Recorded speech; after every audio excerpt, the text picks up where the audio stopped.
All right, my love bugs. It's me. It's your girl, Empress G. Empress Queen Goddess here. Back at you with Manly P. Hall, Esoteric Alchemy, and the Transmutation of Attitudes. Let's get it, my loves.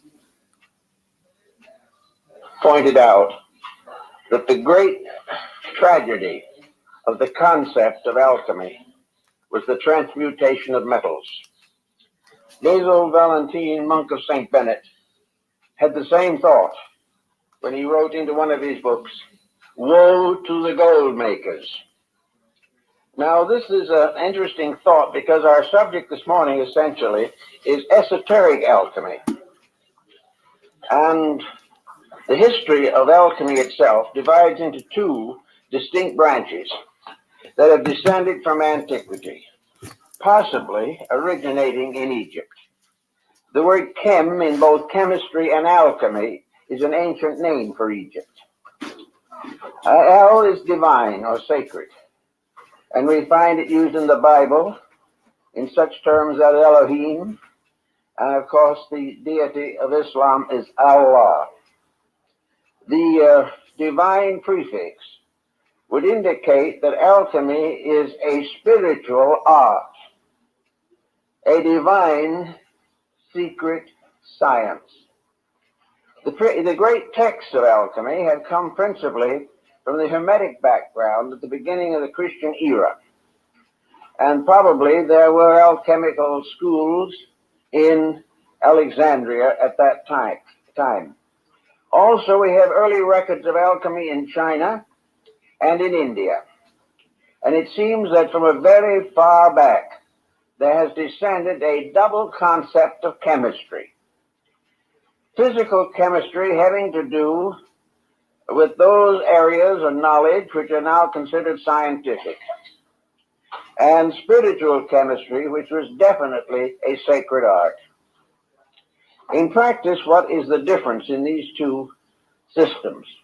I think probably Paracelsus summarized this rather well when he pointed out that the alchemical transmutation was impossible unless the alchemist himself was in the process of transformation. He could not sit back with his bottles and test tubes and retorts and consider his art simply another way of advancing chemistry or a way of replenishing his own financial needs. So we find, as is today, that chemistry is largely dominated with the profit concept, the idea of wealth. We are making all kinds of chemical experiments for various reasons, some of them very good, some of them very dangerous, but always with a certain concept of return in material wealth for the good or the evil that is done. So that largely chemistry is a material art dominated by scientific inquiry and not in any way involving any necessary spiritual overtones. The chemist does not have to be a person of great faith. He does not have to have had a metaphysical experience. He does not need to believe in metaphysical or mystical procedures. He is simply working with physical tests and physical texts. The alchemist, on the other hand, is an entirely different type of person. In the history of alchemy, as it is descending to us, most of the alchemists were very pious people, deeply religious, and convinced that their advancement of science was a spiritual contribution to the well-being of society. The alchemist was concerned with the advancement of his own inner life. Jacob Boehme used a number of alchemical terms in his mystical writings, and these have been very confusing to modern students of his work. But actually, the use given by Boehme in most cases is probably the original intended usage, namely that it is all part of a great system of human regeneration.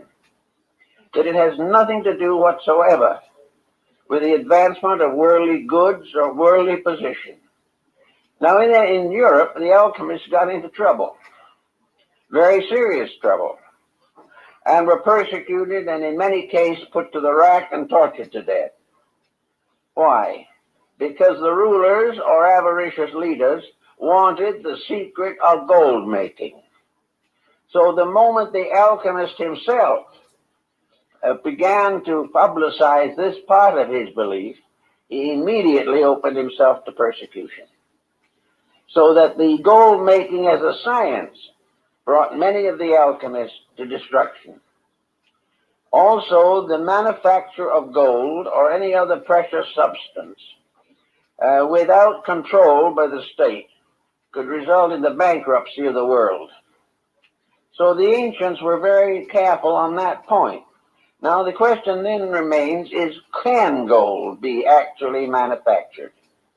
Not whether it should be or not, but can it be? I think the answer has to be in the affirmative. It can be. It also is obvious from recent experimentation that the subject could be advanced, and in the course of time it is probable that artificial metals can be created by chemistry and by the various forms of progress that we now have in the sciences. But this is not the real purpose of alchemy.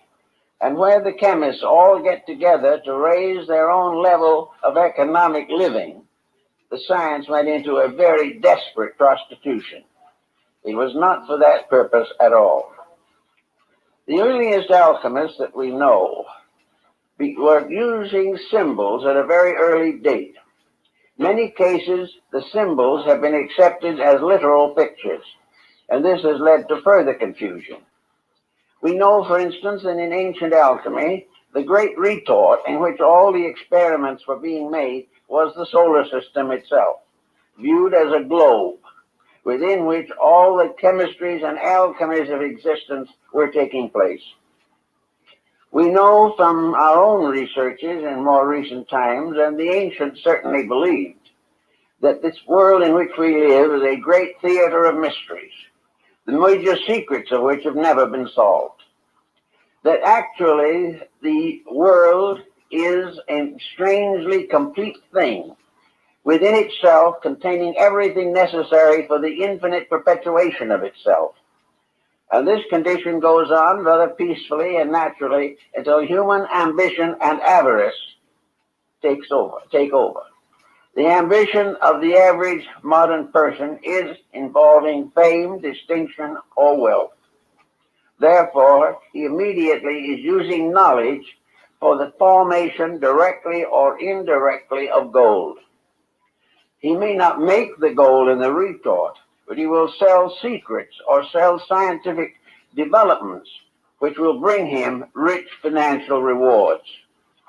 Now we might say, what harm is this? Well, one of the reasons why it is extremely dangerous is because the moment we begin to experiment with the basic laws of existence, we are very apt to forget their own integrities. Natural laws have to be obeyed, and modern thinking is not of the obeying type. We are not interested in obeying natural laws. We are interested in changing them to fit our conveniences. We want to use natural laws to exploit the universe in which we live. And as a result of that, we are constantly in trouble and are in the same dilemma that burdens the alchemist. Many years ago, we had an amateur alchemist here in Los Angeles. He was a delightful old German gentleman, and for a prosaic living, he worked in a cheese factory. Now, he wasn't hoping to transform cheese into gold or anything of that nature, but he was experimenting on the side throughout most of his life, trying to work out these strange and mysterious formulas that had descended to him from the past. Before his passing on, by the way, which occurred many years ago, he gave most of his alchemical books to our library. But he passed on definitely certain that there was an answer, but that he had not been able to live long enough to find it.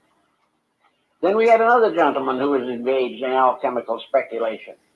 He followed every rule in the book that he could find, and of course soon found that every book had a different set of rules. This is always confusing and very frustrating. He went on and on and on, using every contrivance of physical knowledge. He bought a lot of apparatus and instruments. He followed hunches and hints, and he kept on going, and he was always on the verge of a great discovery, but it never happened.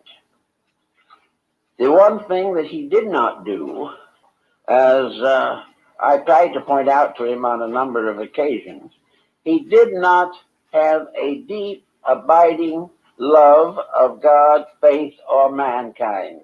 He was simply an intellectual, convinced that a science could be made to work. But what the science meant in terms of his own character never seemed to occur to him. Now, when we go into the alchemy of China and India, we find almost immediately that the symbolism moves from pure chemistry and things of that matter to all kinds of vibratory patterns which we know in life. Alchemy in China was tied in with music and the musical scale, the harmonics of life. The ancient Greeks of the Pythagorean period combined all their knowledge of cosmogony and the actual reformation of man into a great mathematical formula, which was never to be taken literally, but was to become almost like a mantra, a sacred statement, which if obeyed could produce tremendous results. Also, as we went along through the different systems, we find that Hermetic philosophy became involved in alchemy. The Hermetists of Alexandria followed a mysterious being known to them as Hermes Trismegistus, Hermes the thrice greatest. Who he was when he lived, no one seems to know. Whether he was a production of symbolism or perhaps a great alchemical adept of some ancient time, we do not know. But in Hermeticism, we begin to sense the beginning of the transmutation of man as the essential purpose of the great alchemical procedure. In Europe, of course, it was necessary to be more careful in the promulgation of some of these beliefs because of the bitter opposition of the clergy. The clergy sensed the fact that in some way alchemy was a religion, and they were therefore quite sure it had to be included among the heresies. As a result, however, of the immersion of Arabic knowledge into Europe, the alchemical secrets passed to keeping of persons like Paracelsus and Kumroth and Valentine, and these persons gained their knowledge of the alchemical processes largely from Constantinople and Baghdad. This, of course, meant still more, that it had to be held in secrecy against the persecutions and martyrdoms that were popular at that time in Europe. So we find alchemy in many parts of the world recognized probably for what it actually was, and that is a series of symbols intended to convey a major operation concerning the transmutation of man himself. Without this transmutation, none of the great good things that we dream of can come about.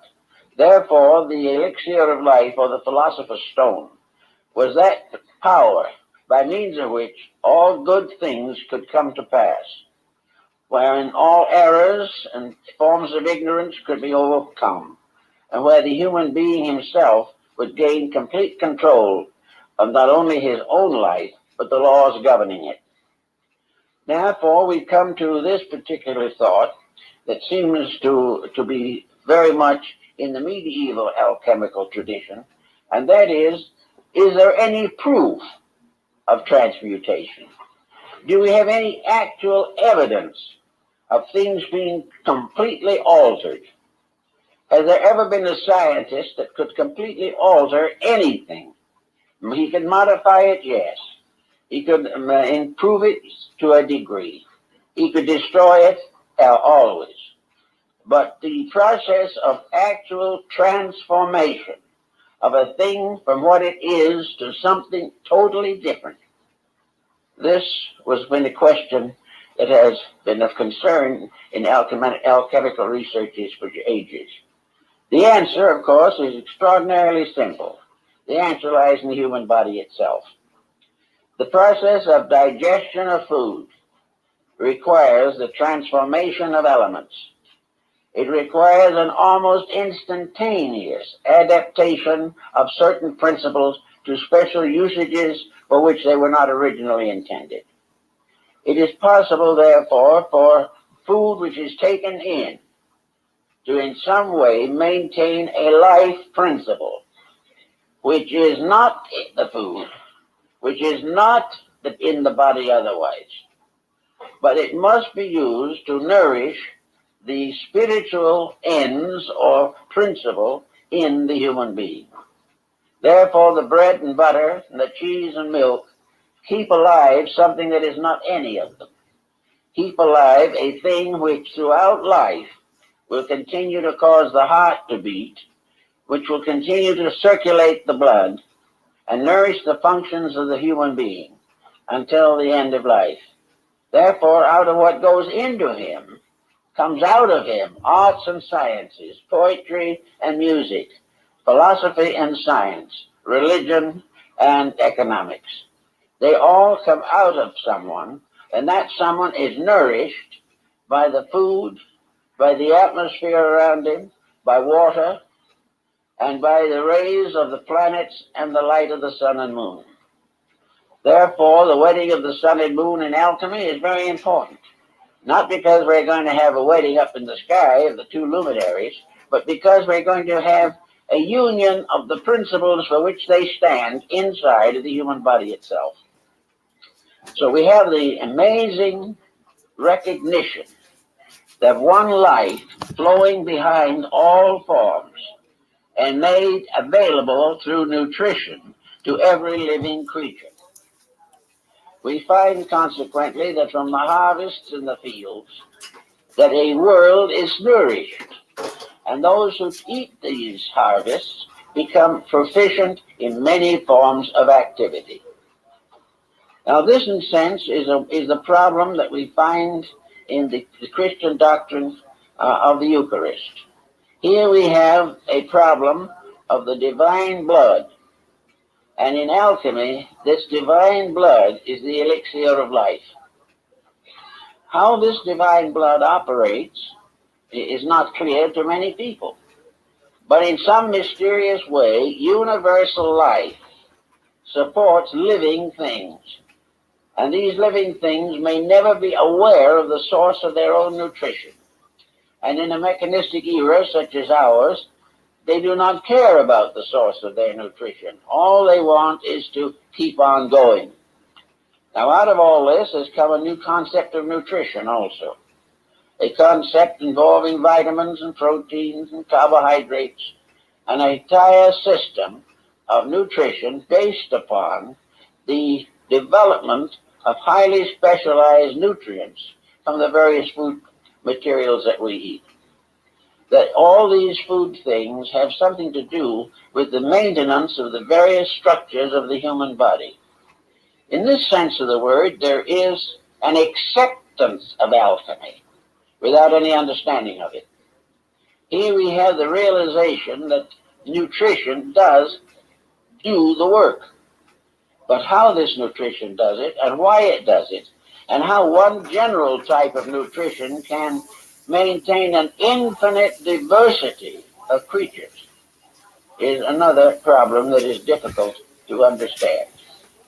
One of the problems, of course, is that the nutrition must be regarded as conditioned to the creature which is receiving the nourishment. So we have within our own bodies an extraordinary laboratory, a laboratory the mysteries of which we haven't begun to touch. A laboratory in which every type of nutrient is made available to every type of living thing. And all this happens without a chemist sitting somewhere and arranging it all. We can, in nutrition, have someone who can help to make it practical, who can prescribe various materials for our common nutrition and for special emergencies that arise. But prescribing them is not creating them, and prescribing them is not understanding them. It is simply that we have gradually come to know that certain materials have certain effects, and we depend upon this to maintain the procedures which we hope will strengthen and lengthen our life expectancies. Now, immortal life was one of the beliefs of alchemy. So they had a number of very quaint and unusual concepts about this matter. Some of these concepts are very difficult to understand even now, but we know that they definitely believed that there were in the world a few individuals who had solved the mystery of alchemy. And the master of all the alchemists was Elias Artista, the most celebrated of all the Hermetic adepts and philosophers. No one really knew him, although we do have 2 or 3 early books in the library in which the alchemists describe a meeting with him. But Elias Artista was the symbol of the perfect alchemist. He had a number of disciples, however, who came very close to him in achieving the ends which he sought. And the powers of Elias were such that he would appear in laboratories where worthy persons had worked very hard for years and given them a hint or a little advice to advance their researches. Then he disappeared and was never seen by them again. He appeared in many nations and in many different appearances. He spoke many languages, but he is supposed to be an eternal person, living on and on, because there was nothing within himself to cause him to die. Death has to be the result of causes, and life expectancies are increasing constantly. But life expectancies to reach phenomenal extension of time are now either a phenomenon in themselves, or else they are the result of very serious scientific conditioning or constitutional ability to adapt nutrition over a longer period of time than is possible to most people. The alchemists also pointed out that the beginning of the alchemical experiment was, of course, to remove all friction from life. By friction, we mean wear and tear. Now, what is wear and tear? Well, to most people, wear and tear is doing the things they have to do and have no particular interest in doing. Wear and tear is also the result of the lack of control of the mental, emotional, and physical activities of the individual. All of these activities use energy. A large part of the energy we use today, we waste. We are not conserving it. We are not taking care of this mysterious vitality that comes to us. We are allowing it to be expended in all kinds of useless ways. Of course, we have to make physical adjustments for employment and things of this nature. But at the same time, it isn't the work necessarily that is the greatest cause of problem. It is the attitude toward the work. It is the lack of enthusiasm, the lack of recognition of significance of the things that we do that depresses. Then emotional relationships, out of hand, can become a terrible enemy to vitality. Worry, fear, anxiety, all of these use up part of this alchemical nutrition that is constantly being made within ourselves. If we waste it, we can no longer have it. If we use it unwisely, it is dissipated. And gradually, to keep on with the artificial attitudes that we have, we undermine the necessary functions of the body. I see you dropped in So on the me last night alchemist, too. first of all, declared that the master of all... I messed around and went to sleep on y'all Negroes. Peace and respect, my love. Peace and respect. I love you. You my guy. You know that, don't you? All y'all in the clouds to be listening, go check out Big Dog Philly. He keeps it real over there. Real recognized real. It was deity was in a sense the extra-personal perfect alchemist. Because in deity all things continue according to the divine will. How this will operates, man does not know exactly. But he does recognize, if he is mystically inclined, that there is a tremendous background of eternal wisdom behind the things that happen in nature. And so deity becomes the perfect force behind generation and regeneration. The deity brings forth the seed, the plant, the flower, and the fruit. And then that seed becomes the next generation of the same. And in alchemy, these seeds are called the tears of God, because they are the weepings which produce life everywhere. The symbolism is strange and obscure, but we can gradually work some of it into a pattern if we try hard enough. We must begin with what the alchemist begins with, base metals. We must begin with things as they are here, visibly and inevitably. We cannot build our alchemical formulas from elements or substances not available to us. So the beginning of all things is to recognize that the first operation is a transmutation of physical factors, elements, and properties. In other words, purification. If it's mercury, it must be purified. If it is sulfur, it must be purified. If it is salt, it must be purified. And if it is man, he must be purified. Everything begins with the purification or the removal of the dross, which limits the value and limits the survival of elements, principles, and substances. So we start with the concept of a pure material with which to work. The alchemist is given various clues and keys on how to achieve this pure material. He might assemble it under certain aspects of planets. He might wait until the moon shines upon the water before he uses it in his test tubes. He may do all kinds of things. He must purify, first of all, by gathering his materials from pure sources, as much as he can. Most of the great experiments of Paracelsus and many others were possible because of the pure high atmosphere of the Alps. Here materials were uncontaminated. Here things grew to the fullness of themselves. And here in his day there was no smog or congestion. These pure materials, having been found, become the basic elements with which to work. Now, you may have to go out and work and look and search for a long time to find a pure material in workable condition, something that you can actually use. Now, the same problem applies to the person himself. The alchemist must first purify his own body and his own nature. Until the body is cleansed, its various processes cannot be refined.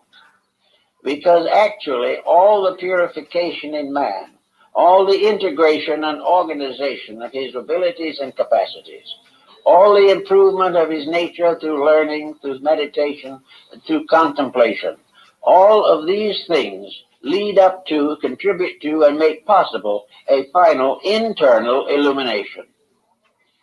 The final secret has to come from inside. Therefore, everything has to be refined until the soul of itself is available. And in man, it is his own soul. And until this is available, he labors in vain. Now, the things that have to contribute to this progress must be considered as disciplines or as first steps toward achievement. They represent, first of all, man's recognition of his responsibility to the life principle which exists in him and in which he exists. This principle is divine, sacred, and the most valuable and mysterious thing in the whole world. Unless the individual is true to this basic principle in his own life and his own way of living and thinking, he cannot hope to advance in the cause of spiritual alchemy. So he must do everything possible to make his own life reasonable and normal. Now, this doesn't mean that he has to depart from society or go into some refuge on the top of the Alps. It means, however, that there must be an establishment of basic harmony within himself. Harmony is the proof of the compatibility of the elements. Harmony is the ability of different chemical elements to work together. And this is only possible when they are purified, for in their gross form they will never be compatible. Salt and sulfur in the form of the physical elements that we can buy in a store can never be compatible. Therefore, it is necessary to cleanse them both, refine them, and take out of them those elements or parts which are the cause of conflict. It is not the spirit of sulfur or the spirit of salt that is in trouble. It is the crystallization around it, by means of which it becomes in conflict with other similar crystallizations.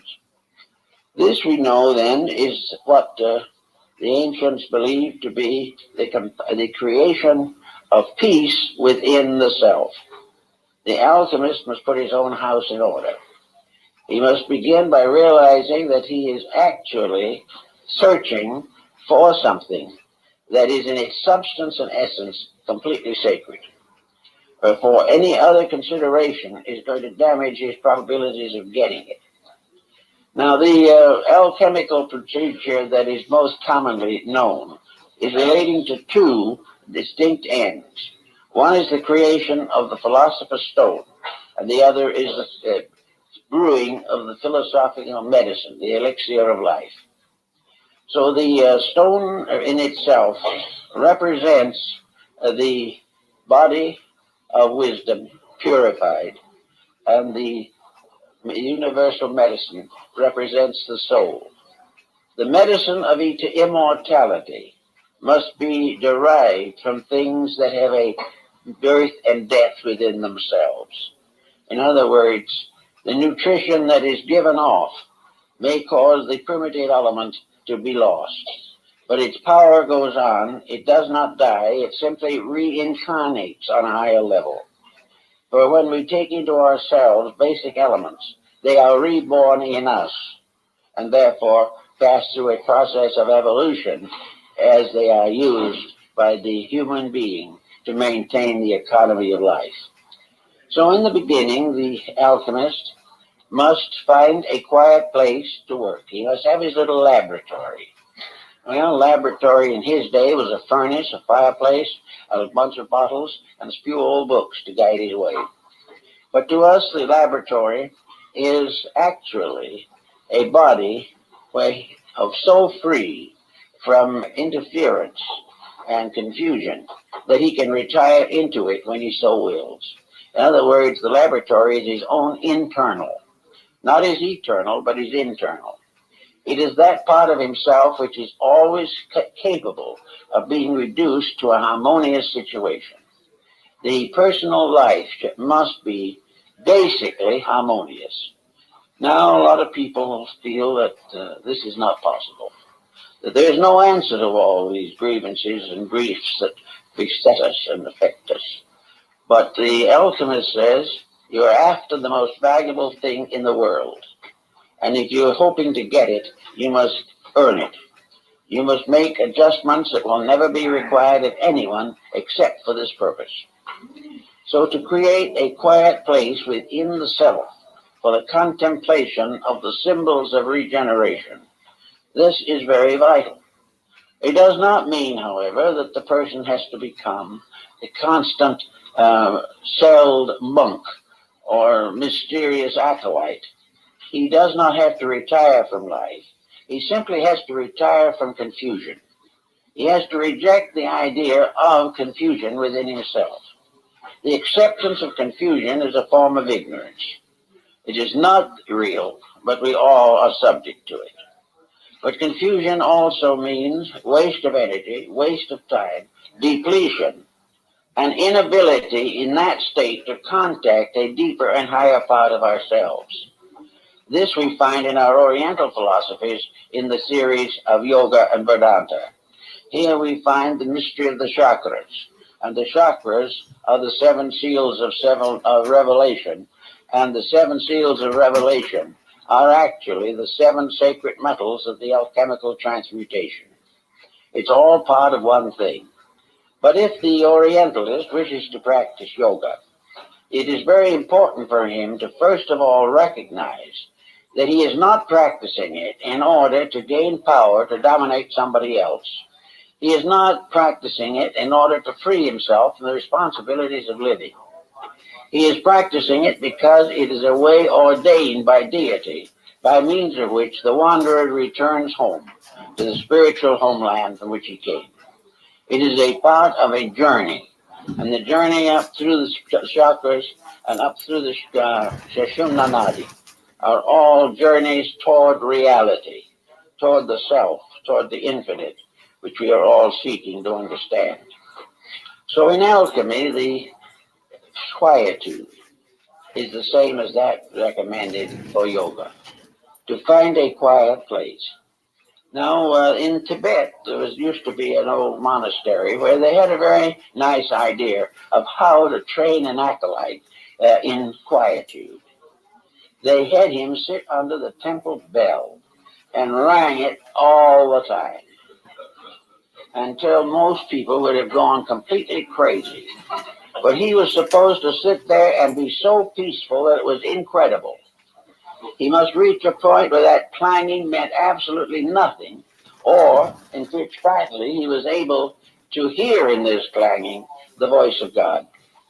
There had to be a complete indifference to interruption. An indifference which did not mean to neglect duties, but it meant to curb abuses of all kinds. So the alchemist also had to learn to achieve an absolute quietude that was not negative. He was not looking for a psychic revelation. He was simply finding peace, which is the foundation of growth. After a certain length of time in this allotted labor, he was able to quiet his nature, to release from it certain basic powers already available to him, because he also has within himself the seven seals of revelation in the forms of the vital organs, the various ductless glands, the various systems of the body, the composition of the blood, and the seven orifices of the heart. And it is in this Shaptapana cave, as Buddha pointed out, of the heart, that the great mysteries are revealed. So the heart becomes also part of the alchemical paraphernalia, by means of which the individual receives finally the full support. Also, of course, the alchemists used as a symbol of their achievement the lamb with the cut throat and the blood pouring from it, because of the idea of man being saved by the blood of the lamb. Now, the blood of the lamb in this case is actually the Eucharistic vitality, which arises from the absolute sacrifice of all forms of negation and the purification of the life that flows to us through the wonderful possibilities of the infinite itself. Now, after getting nice and quiet about these things, the body being as much at rest as possible, we soon come to another very important decision. For this purpose, the body can be considered alchemically the power of the moon. And this body being subject to all kinds of digestive and assimilative processes, the lunar energies work for the maintenance constantly of the peace of the flesh. And the individual has to cooperate consciously with this process if he wishes to proceed further. Now, having gotten a little bit of control of the body, we make usually a very disheartening discovery, at least to the beginning. And that is, essentially speaking, the body, which is the earth of the alchemical experiment, didn't really do us very much harm in the first place. It wasn't the flesh, but the dweller in the flesh that was giving trouble, nearly always. The flesh was not, it was the victim. The flesh was being scourged daily. It was being constantly beaten like some faithful animal by the ambitious, self-centered driver. So the next thing was to find out what this driving force was. And the moment we do that, we begin to get into the fire principle, which is emotion. Now, emotion is life. The energy behind emotion is magnificent. It's divine. But the use we put to it is miserable in most cases. Emotion is when we get mad, angry, jealous, our ambitions run wild, we don't like people, we don't like things, we can't stand the daily problems of life, and we become beautifully and systematically neurotic. So with all these disagreements within ourselves, our emotions are constantly battling us. If the moment we sit down somewhere, a negative thought floats in, another idea comes along, and always there is this temptation, if I'm going to work this hard, what am I going to get for it? This is one of the major temptations. Those working truly for the good of the great alchemical mystery are not concerned about what they are going to get for it. They are concerned only with the fact that it is the spiritual and moral necessity of their lives, that it is that for which they were intended in the first place. And the only thing they're going to get for it is release from the absence of it, release from the pain and misery of trying to live without it. So the emotional factor, which beats the body, which uses up a very large part of the energy which the body is able to manufacture, is a constant wasting of life. It's a wasting of the divine power. It is actually the body being perverted and being mismanaged simply because we want to do what we want to do. Now, behind this little mystery and this little problem lies thousands of years of tradition. We have always supposed that when we were unpleasant, we had a right to be. We also believed that when we wanted to think something nasty about a person, it was our privilege. Or if we wanted to be angry and go into warfare, that was also a right that was inalienable. So out of emotional excess on the personal level are all the temper fits and poutings and psychoses that we most dread. And on the larger world field of the great alchemical retort, this misuse of emotional energy is war, crime, and all the difficulties that we most fear. So in a small way, we have to heal war by getting rid of our own conflicts, getting rid of our own hurt feelings, our own offenses, getting rid of those things we want to do which we know we can't, and the extravagance which demands that we accomplish the incredible or be miserable. We have to get our attitudes and our emotions down where they're reasonable, and we have to use them reasonably and beautifully. One of the best uses, of course, of emotion is art and music and things of this nature.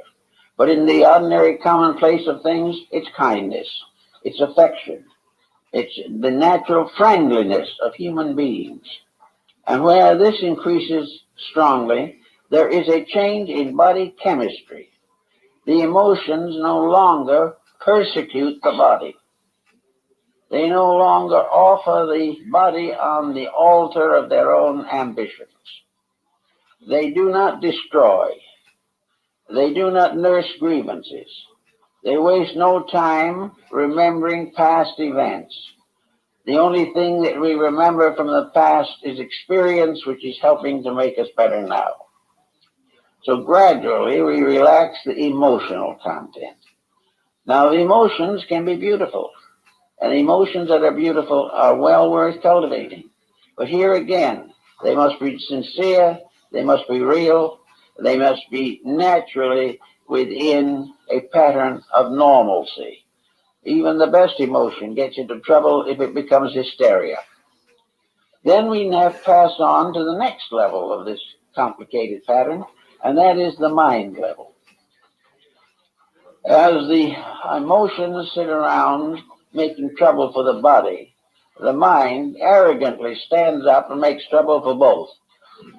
It is a detriment to the emotions, and it is a further detriment to the body. The mind sets the body in great habits, and these habits are mostly unreasonable. The mind is the final basis of career.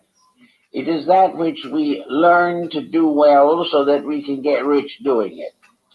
The mind is planning forever to make a millionaire out of the body. And the body, being unable to stand all that pressure probably drops dead after the first 10 or 20 million.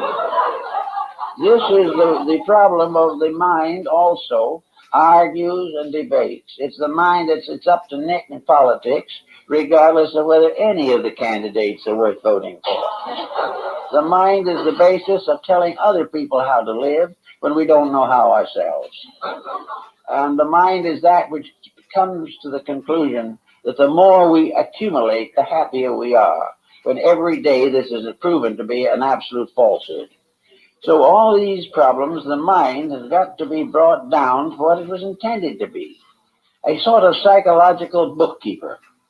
The mind is not the master of life, although we have allowed it to become such. The mind is simply a very useful secretary, able to keep the ledgers balanced, and now we're giving in all the mind's courses in computerization.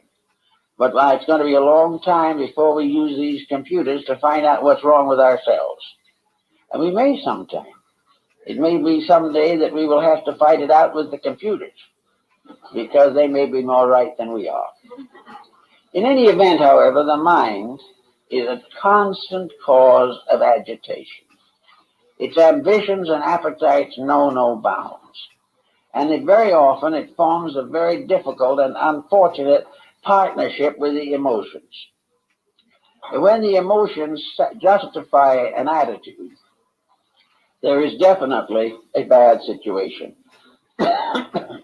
When the emotions fire the mind, that's one problem. When the mind rationalizes the emotions, that can be another. In all these problems, the only answer is gradually to recognize the ascent of the being through these conditions.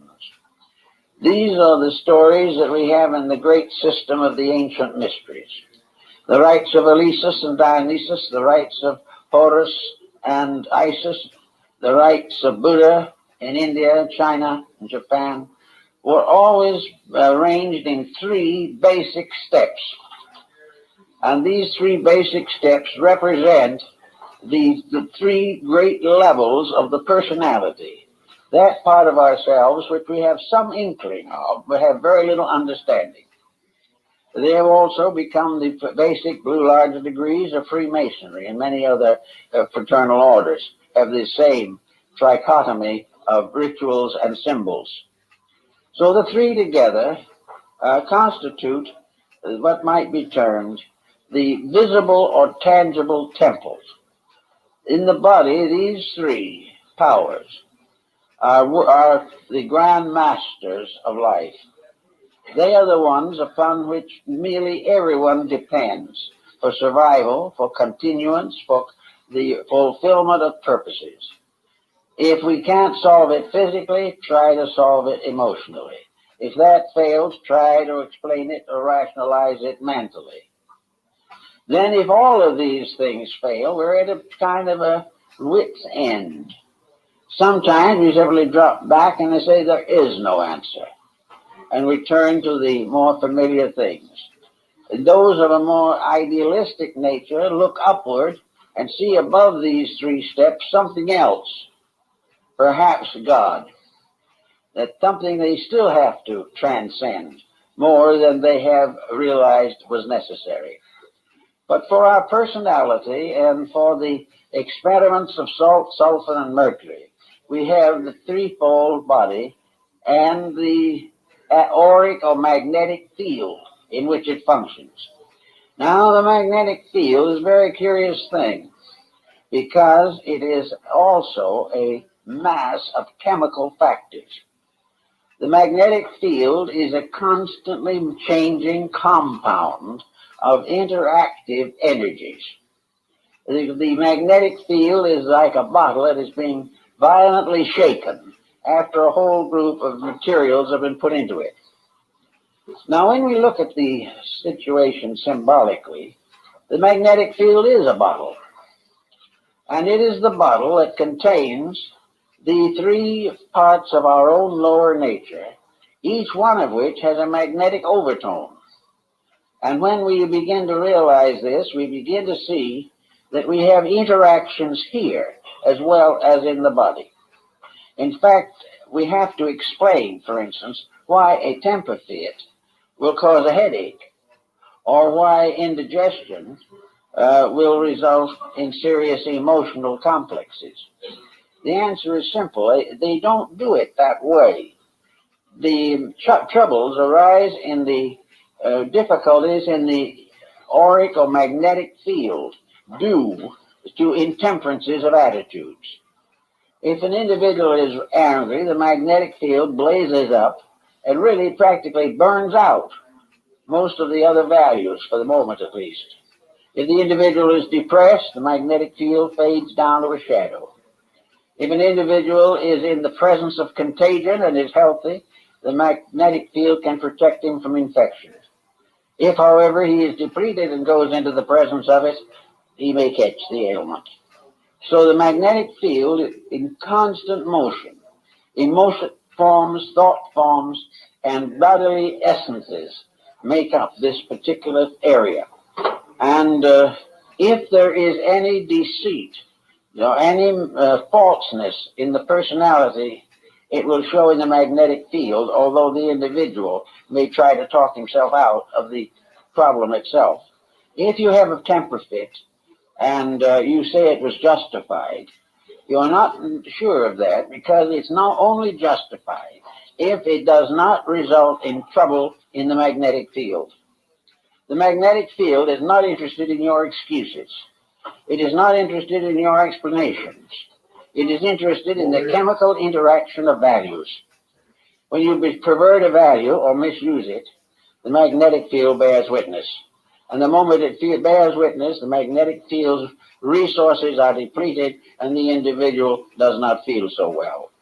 Little by little, abuse of the various emotions, thoughts, and bodily functions will result in the exhaustion of the magnetic fields. And when that exhaustion is complete, the individual simply leaves this world. He cannot function if the energy fields do not sustain him. So it is very important to maintain harmony. And this was one of the great principles of Pythagoras, that the world had to be maintained as a musical instrument, that it had to be in harmony always. And the individual in his personal life is also a musical instrument. He is the Veena of Shiva, the mysterious instrument that plays the majestic music of life. If he mistakes his destiny or misuses his powers, he is simply in trouble. Now, most of the alchemists got about to the point where they were beginning to sense some of these values. And then they went into a doldrum. Because having gone to as far as the mind could take, you talking about okay? I'm back now, baby. They found themselves at the entrance to the promised land, but they could not enter in. They did not know how to handle that which lies beyond.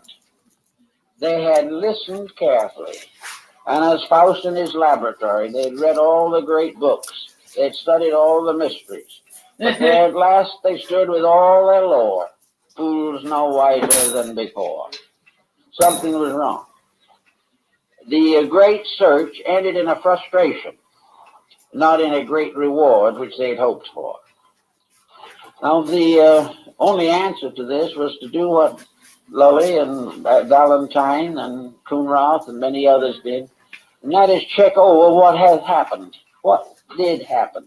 Why is this sudden block that is impossible for most people to get through? And the final decision was that this block was the absence of a faculty higher than the mind. The mind could only go a certain distance. Even though the most beautifully trained mind, it could not fulfill the ultimate. There has to be something higher than the mind, without which the great experiment cannot be performed. Now, in alchemical parlance, when Elias Artista visited the alchemist, he sometimes gave him a small amount of the transmuting powder.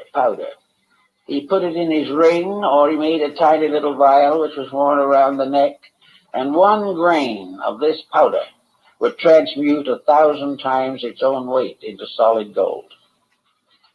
Well, there was a lot of talk about that, but the grains were few. But it was known that in some cases they were. It is believed that Roger Bacon offered to finance the Crusades for England as a result of the ability to transmute base metal into gold suitable to be minted. All these legends and fables go on, but the main story of the thing seems to be that Elias Artista, or one like him, appeared at the proper moment to give some type of instruction, something more than the alchemist alone had achieved. The Elias never occurred or never appeared unless the disciple was in every way worthy. He would never help any alchemist out of his own mistakes, but he would help him to progress beyond a sincere effort to a greater degree of accomplishment. And of course, in the alchemical tradition, there were 7 stages of adepts and masters relating to the science. Therefore, it was a long journey at best, but it was also a journey which every step brought with it a greater sense of inner security and sincerity. With the beginning of the 4th step, under the leadership of a guide, or by means of this mysterious tincture, the alchemist received his first evidence that he was going to ultimately succeed. He received the inner message that the labor was not in vain. It was from a hope in the first 3 to a kind of mysterious, mystical certainty in the 4th level that made it possible for him to go on. So this 4th level was found, and of course we find in alchemy, the life of Christ is an alchemical formula. We also find, according to the Kabbalists, that the Song of Solomon is also purely a chemical formula in disguise.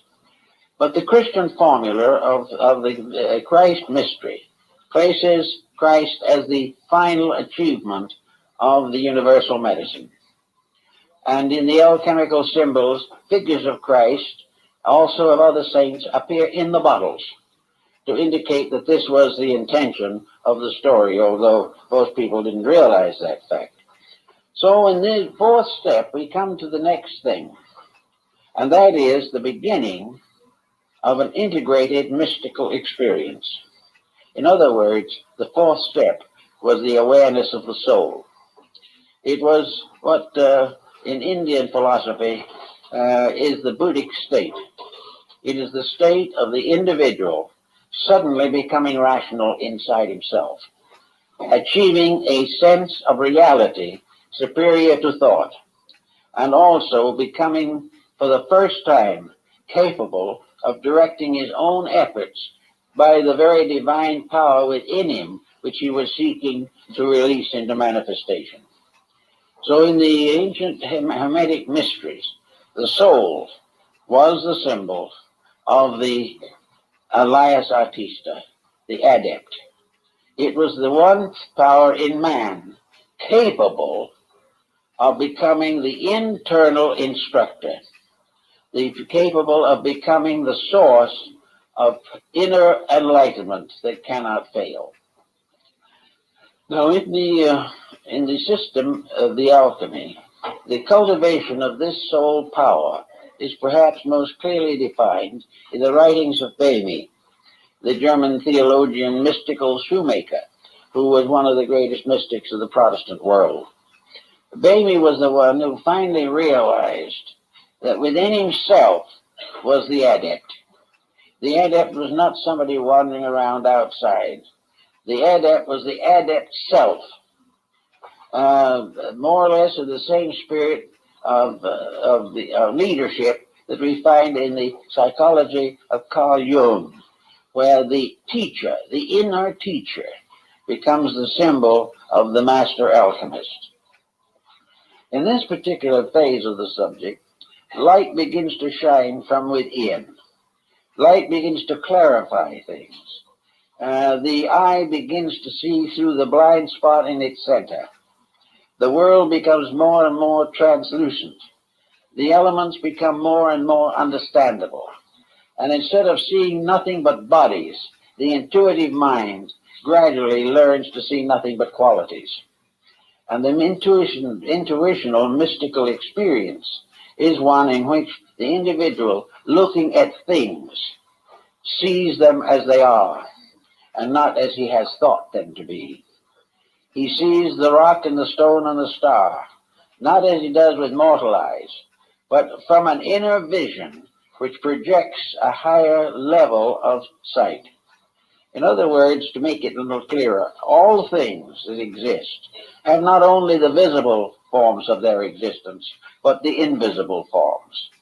Each rock and pebble, each twig and flower is not only a physical thing, but a metaphysical thing. With the mind, emotions, and bodies, we see the physical thing, we pick them up, and we make a bouquet of flowers. With the psychic power of the soul, we see the psychic bodies of these things. We see the magnetic fields of them. We become aware of their degree of growth in the development of their potential. We also become able to watch clearly the result of combining them. We see the compatibilities and incompatibilities. We see the elements that work together and the works that cannot be reconciled. So little by little, as we work with the soul eye, we become aware of the universal soul. For the first time, we are capable of seeing the quality of life. This is well noted in some of the early visions of the Platonic writers and many other mystics who were able to behold the invisible shapes of things, and in seeing their shapes beholds their natures. But while the physical body cannot change greatly, the psychic centers within the body are in constant motion and constant agitation.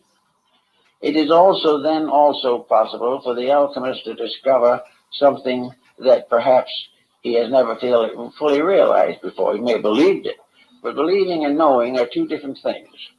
He knows, for example, that no matter where he turns or what he looks toward or what he examines, there is nothing in the entire universe that is not alive. Even the grain of sand is a living mystery. Everything is alive. And in the great aliveness of things, the magnetic fields of all these different forms gather in the magnetic atmosphere of the universe. It is a very great and important subject for careful study. But in any event, with the beginning of this dimension of value, the alchemist begins to discover how to accomplish the mutations which are necessary to his art. He knows the principle of sublimation. He knows the cycles of recapitulation that have to be used, because gradually he sees that alchemy is only a symbolic representation of the entire process of universal activity. Everything is part of the same great pattern. And this pattern unfolds as we become capable of understanding it. The pattern is never more nor less, but our relation to it is forever changing as a result of personal growth. A disillusionment or a frustration, these leave scars in this great pattern. But in the course of things, we go on in any event to that which is necessary to us. As a result of the development of this soul cycle factor, we are reminded of Nicolas Flamel, a Shriner in France, who became an alchemical adept. He and his wife, Pernella, both worked together and finally accomplished the projection. Then what did the good man do? Flamel simply took all that he had made, with all of his arts and all of his struggles, and dedicated it to the building of churches and the service of the poor. And in the Yard of the Innocents in Paris, his Church of the Innocents stood for centuries, but was finally destroyed during the Revolution. When I was in Paris last time, I tried to find where the church had been. I finally found the Square of the Innocents, now a little park, but no building. And in the yard of the Musée Clément in Paris are stones from the ancient church. This church was ornamented on the outside with the hieroglyphics of the achievement of the great work. But the whole process was based upon the simple fact that Flamel had dedicated everything that he learned, every advancement in knowledge, simply to the relief of suffering. He had no intentions of profiting by it himself. This is probably why he was one of the greatest of the European adepts, and why after he was supposed to have died, he simply retired into the Near East, where he was seen centuries later. But in any event, when you get to this level, you begin to work with the chemistry and alchemy of life. It is no longer little materials in bottles. It is vast concepts experienced within the unfolding massiveness of human projection. Little by little, the entire mystery goes on until finally the individual, from an intuitive procedure, forms a reunion with the divine part of himself. And having made this union with the divine part of himself, he then goes on to the further steps of the great transmutations. He finds himself gradually lifted up into the hierarchies of life, but never, however, for personal gain, never for glory, never for wealth, and never to escape pain. These things are processes of growth, and the pains and sufferings that we have are the impairments which by our own policies we know no better. It is not a fault, it is one of those things that nature has presented to us for contemplation, and which we must face whether it is happy or not. But in going on and on, we gradually find the part of alchemy in the great universal plan of things. We find that the planet itself is in a state of constant alchemical transformation. We know that the solar system is moving from one level of evolution to another.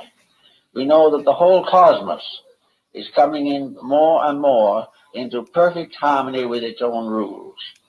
These different forms of life, therefore, we find, have a tendency, as time goes on, to be absorbed into higher forms of life. It isn't that sometime that our planet will simply disappear or go forever and we will cease because of it. It simply means that evolution is a growing. And when we outgrow the experiences that we are facing in the 20th century, we will no longer be subject to the confusion and sorrow. All right, y'all, time for a reading. Hi, my loves. Thank you so much for visiting my channel. I hope that you are having a beautiful and an amazing day. This is a timeless collective reading for all signs. Okay. Keep in mind, this could be past, present, or future. This could be your situation or the situation of someone that is in your energy. All right. The roles could be reversed. Please only take the messages that resonate with you.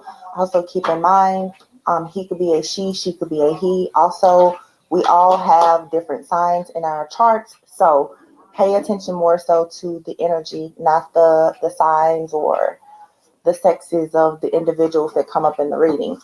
All right, any information that you may need about me can be found in the description box below. My personal readings are not open. Please do not be schemed or scammed by anyone in the comment section here on YouTube or any other social media platforms that is impersonating me. All right. So I see the devil card here and the star. I don't know if the new moon in Capricorn is today or tomorrow, but we have a new moon in Capricorn as well as Mercury retrograde. So, as I've been saying, a lot of very long karmic cycles are closing out. All right. I feel like for some of you, someone is going to be forced to leave you alone because I just look. Yeah, wait a minute. Because I have this deck sitting here, and for some reason, I was just like advised to like use this deck today. I was just going to use it to clarify some things. I feel like someone, for some of you, there, of course, Mercury retrograde, someone could be coming towards you. They could be actually even leaving someone else to come towards you. Okay. But for some of you, you have a person in your energy that is going to be forced, I heard, to flee. This person, they're going to be forced to flee from your energy quickly. This Emperor energy, okay, Emperor, the Queen of Wands here. Someone could possibly be expecting you to be confused. So the Emperor and the Queen of Wands here, this could be a couple here for some. Be mindful because someone could be coming towards you, okay? But behind them, they have some type of partnership or I feel or agreement with someone else. This kind of came out yesterday. What these people are expecting or hoping for is that you will be confused and you won't see the bigger picture here of what is actually being done. Okay, I feel like you are someone, the star, you're healed, you're very I just heard natural, whatever. I mean, being natural can mean many different things for different people. Being very natural, though, just in your own element, your own form, being very authentic. You could be healing, okay? You could be a healer, but someone is coming towards you, like I keep saying, with some type of offer, but whatever they're presenting to you, it's so that you will be stuck at a crossroads here. Yeah, whatever this is that someone is bringing to you, you want to make sure that you are really paying close attention to what this is because some of you have more than one person in your energy. One person is bringing you something because they want you to be at a stalemate. Another person is bringing you the actual stability and security. The sun and the moon is here. So one person is perhaps truly your counterpart, okay? Because now we have the sun, the moon, and the star here. Yeah, so some of you have someone coming towards you, but there's another person that is trying to hold on to you out of their own greed. This person is going to be caught up. Yeah, they will be left out in the cold. Okay, so someone is definitely trying to come towards you because of some type of stability or security. They want some type of spiritual inheritance that you have. Okay, but I feel that the angels, the guys, yeah, part of your contract was to go through whatever this situation is, but you are going to be freed from this. So for some of you, unfortunately, there definitely could be some type of spell casting or illusion that's happening here. Someone is love bombing you, gaslighting you, or something, and you just need to be mindful of that. Now, I keep saying this because with this shift that's happening in the energy, we always say as above, so below. There is no veil anymore. Right now, at this point, what's happening in the 5D is about to be very clear here in the 3D. Okay, so if the last shall be first, the first shall be last.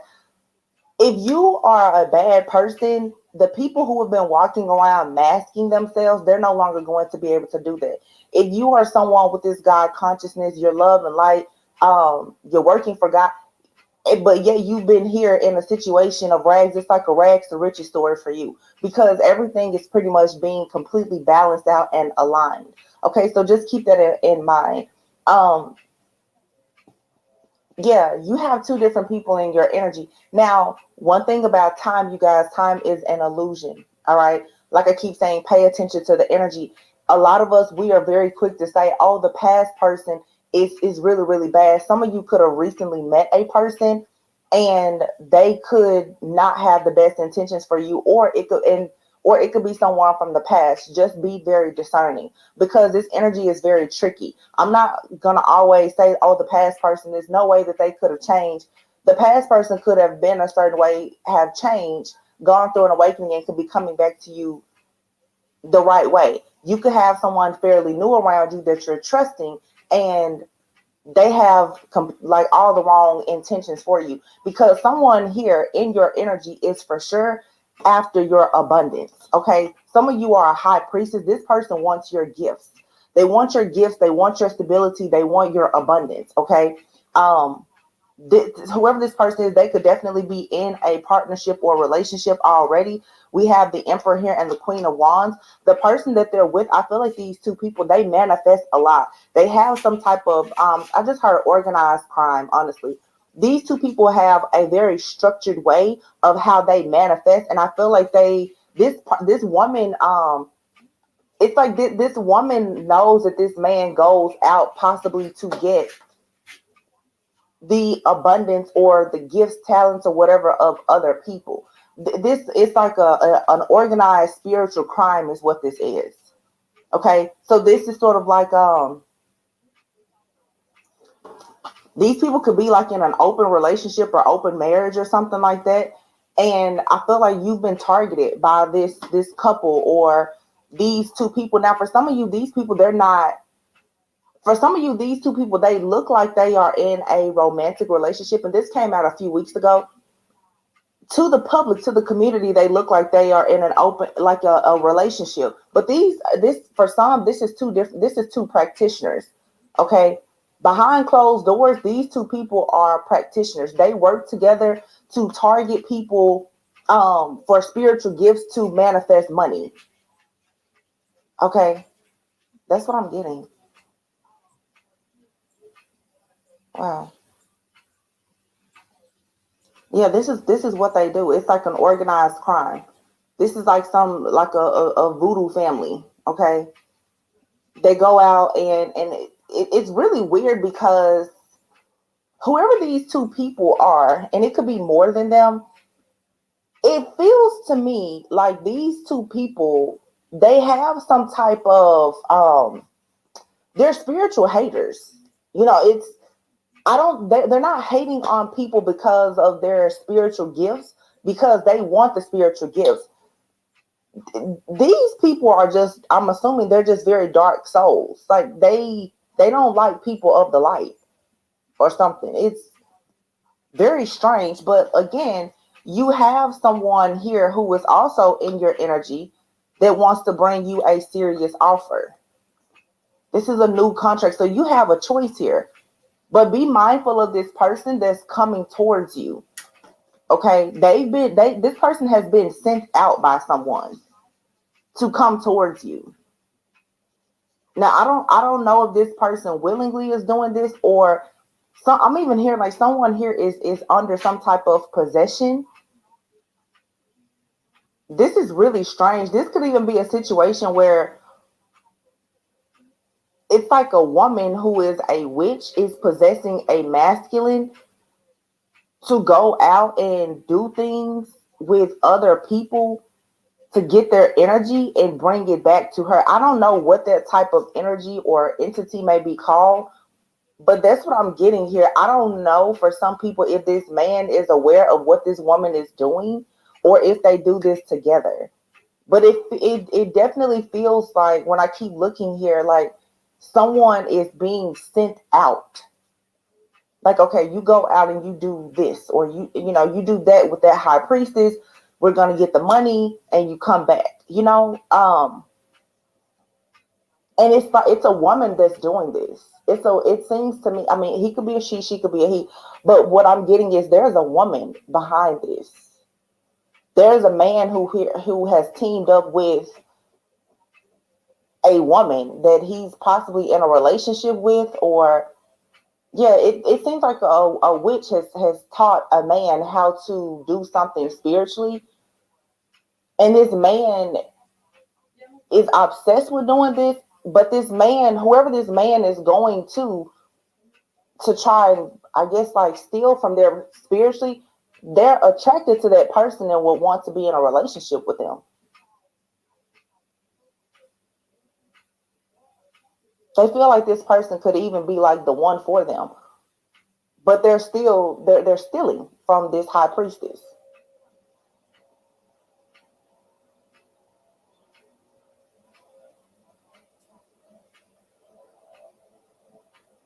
I just realized that I don't know if you guys can hear there's like someone doing some type of lawn care. If you hear that, I'm sorry.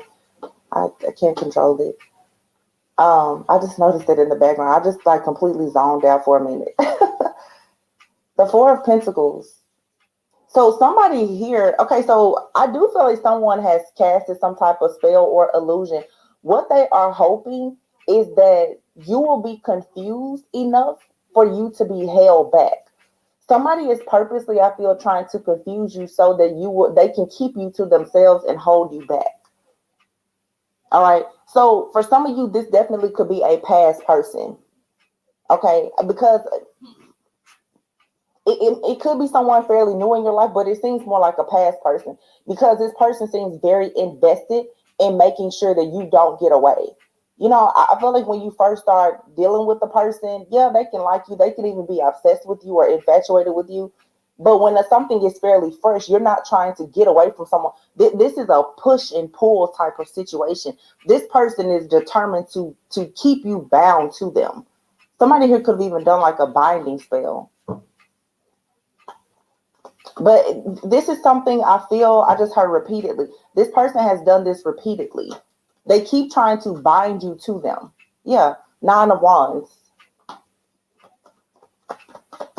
You most likely are really trying to stand your ground with this situation.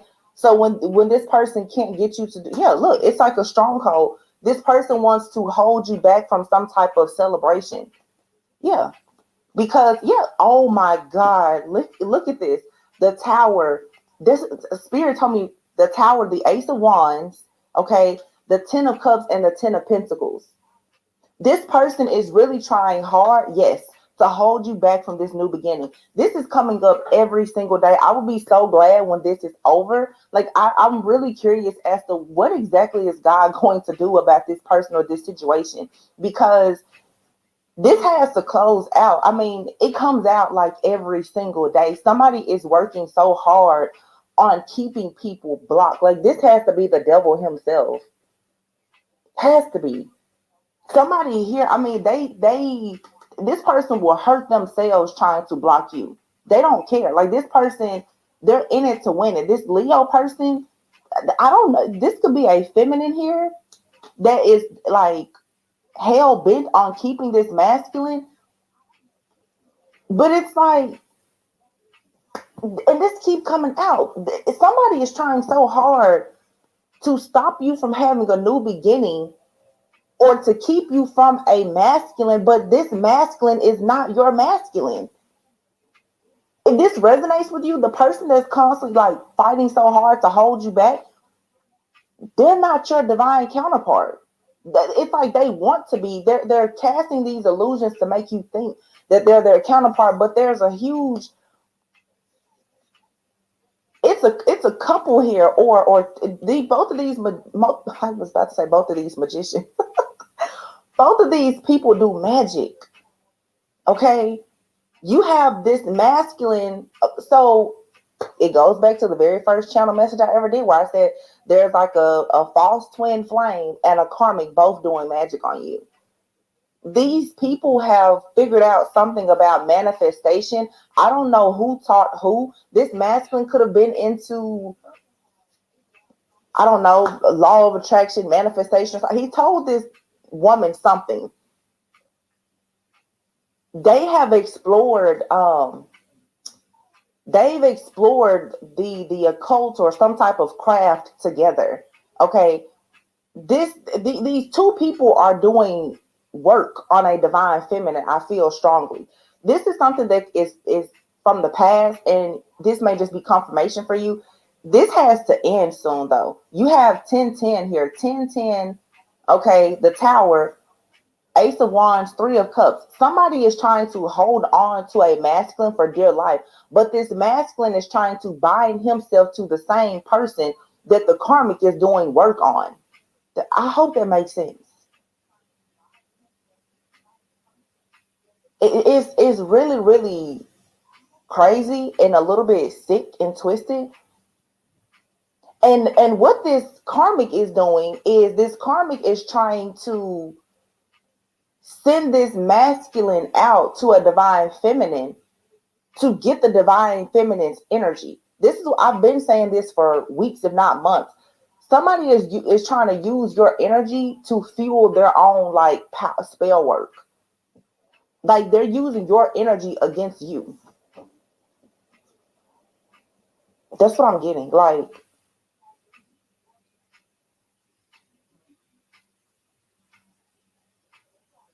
if that's not the case for some people, it's like this masculine is catching on to what this person is doing.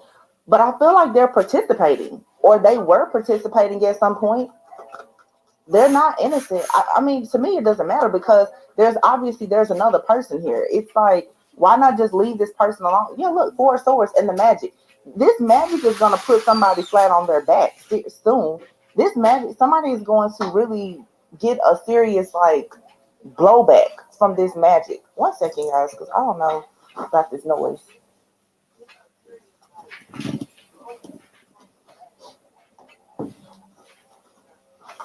It's loud. I'm so sorry. The Magician and the Four of Swords. Why is the Four of Swords here? Ten of Wands. There, see? Yeah. I just said this is going to put somebody on this magic that somebody is doing. It has become overwhelming. 1717. You're still going to have victory and success with whatever. Yeah. And your victory and success. Here's another 10. 2 10s is here. This person is going to be ended so that your actual person can come in. You're stable, you're independent, you're self-sufficient, you're abundant. There's a person that's supposed to be coming into your life for you to have equal give and take with. So whoever is, look, this person has to be, I said, Spirit, what is going to happen? This person has to be cut out. You're like, they keep fighting you, but you're protected. This is going to like really blow back. Whatever they're doing is going to be returned to the, like, it's time for you to have love. It's right here. 10 of Cups, 10 of Pentacles, the world. It's time for you to have this new beginning. I feel like right now, God, the angels, your guides, ancestors, they're just like, if I have to take this person out for you to be free, that's what I'll do. Yeah, here you have it. Ace of Cups, the devil. The devil is always lurking behind you when it comes to this Ace of Cups. The devil stays on your back. And you have here the Hierophant, the King of Cups, the Wheel of Fortune, Page of Pentacles, the Temperance, and the Death. Yeah, somebody here also has been, I don't know what type of collaboration this is that's going on. It's a lot that has happened in the background. And I've been saying this a lot. Like, you really don't have to stress yourself out about it. A lot of this stuff, it's old energy. This is confirmation, but the new beginning is what's coming for you. But someone here, they will be eliminated. Somebody is not going to win this spiritual battle or this attack that they're planning. They're not going to do this. So whatever somebody has done with these full moons or this moon rituals or cycles, whatever they're doing, like it's really going to, somebody is going to mess around and really like lose. I'm just going to say they're going to be eliminated because they want somebody here. They won't stop.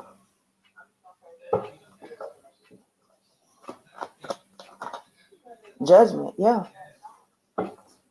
It's right there. I mean, judgment.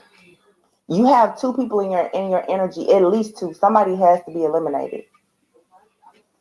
Somebody has to be eliminated. They keep conjuring up things and causing all of this conflict and this chaos in your life. This person they have to be eliminated. There's no other way at this point. It's like enough is enough. They won't stop. This person will not stop.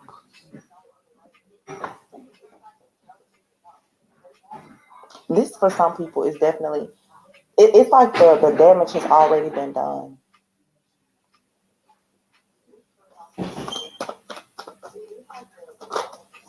Yeah, the Wheel of Fortune and the King of Cups.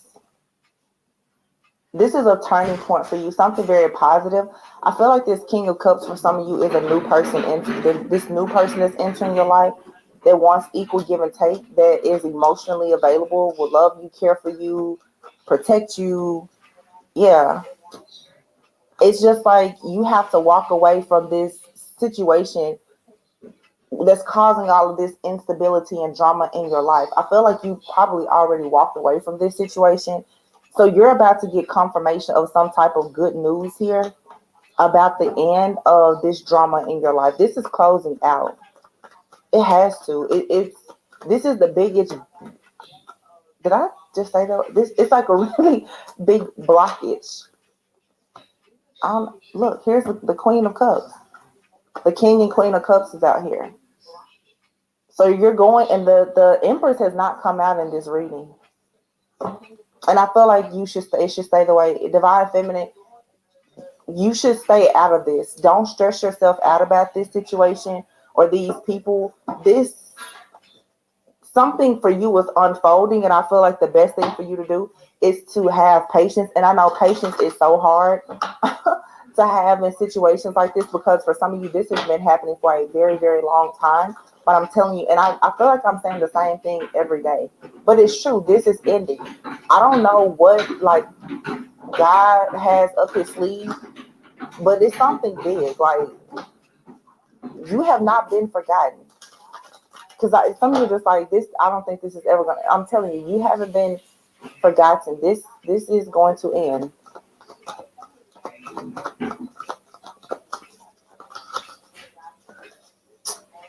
Hostilities. It's gonna end. These people keep coming towards you with hostilities, but I feel like your spiritual team is just like extremely strong, and they're fighting for whatever your stability is, and they want you to go through this door to romance. Your spiritual team, your angels, your ancestors, guys, they appreciate you for the work that you're doing, and they are about to show up now and let you know that they are for sure fighting on your behalf. This person that keeps coming towards you with all these hostilities, this person is about to be forced to exit stage left. I'm hearing pay me in blood. Pay me in blood. Ooh. Contract, yeah. This is like some kind of past life or karmic contract. It's over. It's over and done. This person, their role and purpose in your life was to do this foolishness. Now that they've done it, you've learned the lesson. It's like they have no more purpose of being here. Yeah. Show your ancestors, spirit guide, your spiritual team some love and appreciation. Yeah, she said that. Because they're bringing you love, for sure. The angel of love and the heart chakra, they're going to make sure that your heart is mended. Yeah, and you're able to detach completely from the past. They be pulling okay? Because it's time for you to go right on the temple path and go to the door to value. You're supposed to be, happy family. There's work that you're supposed to be doing for your family, for your bloodline, for people in your community. You're supposed to be helping and healing yourself and other people. This demon, this entity, this person, this situation, whatever, now God is upset because it's interfering with God's plan for your life. It's like enough is enough. Now, for some of you, again, you can't keep saying that you want to move forward when you stay chained to the past. You have to detach from whatever mindset you have that perhaps allows this energy to come in. Now may just be a good time for a lot of people to, as we approach the new year, to really detox and cleanse. And I've been saying, be very careful of who you're talking to and what you're doing. A lot of these people, you guys, their body jumping, their shape shifting. There is very high level magic, which I discussed last week. I put a warning out, and I think that we all need to be very just conscious and aware of this. These people, for sure, they're some of these messages a lot were coming out last year. You have a lot of she was pulling some of these messages last year. Clothing, walking around, but God sees everything. Okay, these people, underneath it all, they truly hate you, but they keep coming around you, posing as a good friend, a good family member. a lover that's interested in you or whatever. Their whole goal and plan is to stop you. I don't know And it how to share hasn't the worked screen. yet, but they really feel like it's I mean, going to I work. still Now, didn't you learn how guys to be do it very careful with at Big Dog the Philly. company that you keep and who and what I you got it on entertain. my phone. Even myself, I think that like for a few days, I'm not going to talk to anybody, and I don't care about doing that. Like I don't. I'll put my phone on D&D for a week and won't talk to anybody. Like, See something what here. you gonna do? Who's gonna check me, right? Because you're not going to do this. Like, Let me this see how is I can figure out ridiculous. how to do And this. these Hold on people a are second. getting very crafty Let me get my my with little how they're doing this. Like I said, for some people, there's a woman out here who is so. It's like a man and a woman who is obsessed with somebody. And I always see this two different ways. For some of you, you have a couple who both do magic. They're obsessed with you. For some of you, if you have a person from your past and you connected with someone new, your lives are mirroring. So if you're the divine feminine, you have a masculine from your past that is trying to hold on to you, and you're dealing with someone new. That person has someone from their past that's karmic, just like you do. And because for a lot of you, this is for sure like a twin flame connection that you're in or going towards right now. The spell work and the illusions, you're both going through it. It's happening on both ends, right?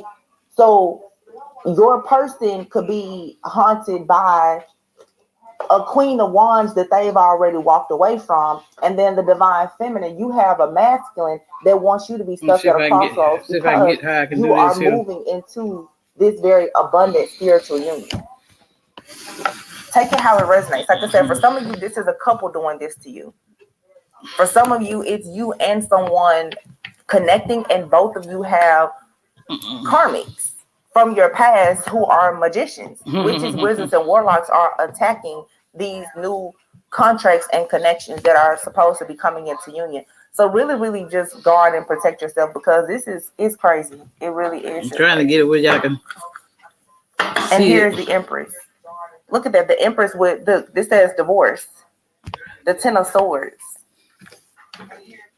So for some people here, this is someone's like ex-wife or someone's wife or the mother of their children that they are possibly walking away from, or they walked away from. This person has some serious like personal vendetta against you. Okay, it's ridiculous. I'm trying to get this shit here. That shit won't fall over. I'm so tired of the same story. I mean, it doesn't matter what deck I use or anything. It's the same story over and over and over again. 10 of Wands. Yeah, it's just a burden. But there's so many 10s that will come out in this reading. 10, 10, 10, 10. This has to be coming to an end. I did a reading last night. It ended up being 2 hours long. I don't know when I'll post it. I don't have the clearance to post it yet. Probably need to wait until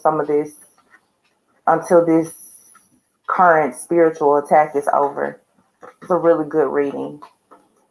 But see, you can't speak about the good things coming in because of the individuals who are listening, who have all of this jealousy, envy, and all of this hostility in their heart. When you speak about and you give details about the emperors and the divine feminines, who are coming into union, they give these people all the more ammunition and reason to attack you even more. So that's the reason why certain readings, until spirit tells me I can release them and post them, I don't. So we have the World card here and the Emperor. The Page of Wands, the Nine of Swords, Two of Cups, Seven of Cups. Yeah, there's a karmic feminine out here who is extremely upset that a masculine here is choosing to wrap up a cycle with them like for good. And I feel closing this out permanently. These people could already be divorced, actually. Someone here is very passionate about going towards a Two of Cups situation. This karmic feminine, though, is like so just confused, deranged, delusional, upset, stressed out, jealous, envious, and just gone completely mad because this person has decided to close out this cycle. I mean, that's all this is. Yeah, somebody here is going towards love. Just period. The Hermit. They're turning their back to a situation. They're choosing to start soul searching to find themselves, and they want to go and make an offer to someone. Someone here, yeah, is definitely taking action to go towards a divine counterpart. Some of you, please keep in mind that this could be someone that you have not met yet. This is energy, okay? These readings will reveal to you things that could possibly be hidden. So please, before you say, I'm not talking to this person, this may not even be a masculine that you have crossed paths with yet. Please do not get in my comments and tell me everything about your ex. I'm not concerned about your ex, and maybe you shouldn't be either. Six of Pentacles, the Hierophant, and the Ace of Pentacles. Yeah, this is like your actual counterpart is trying to come in.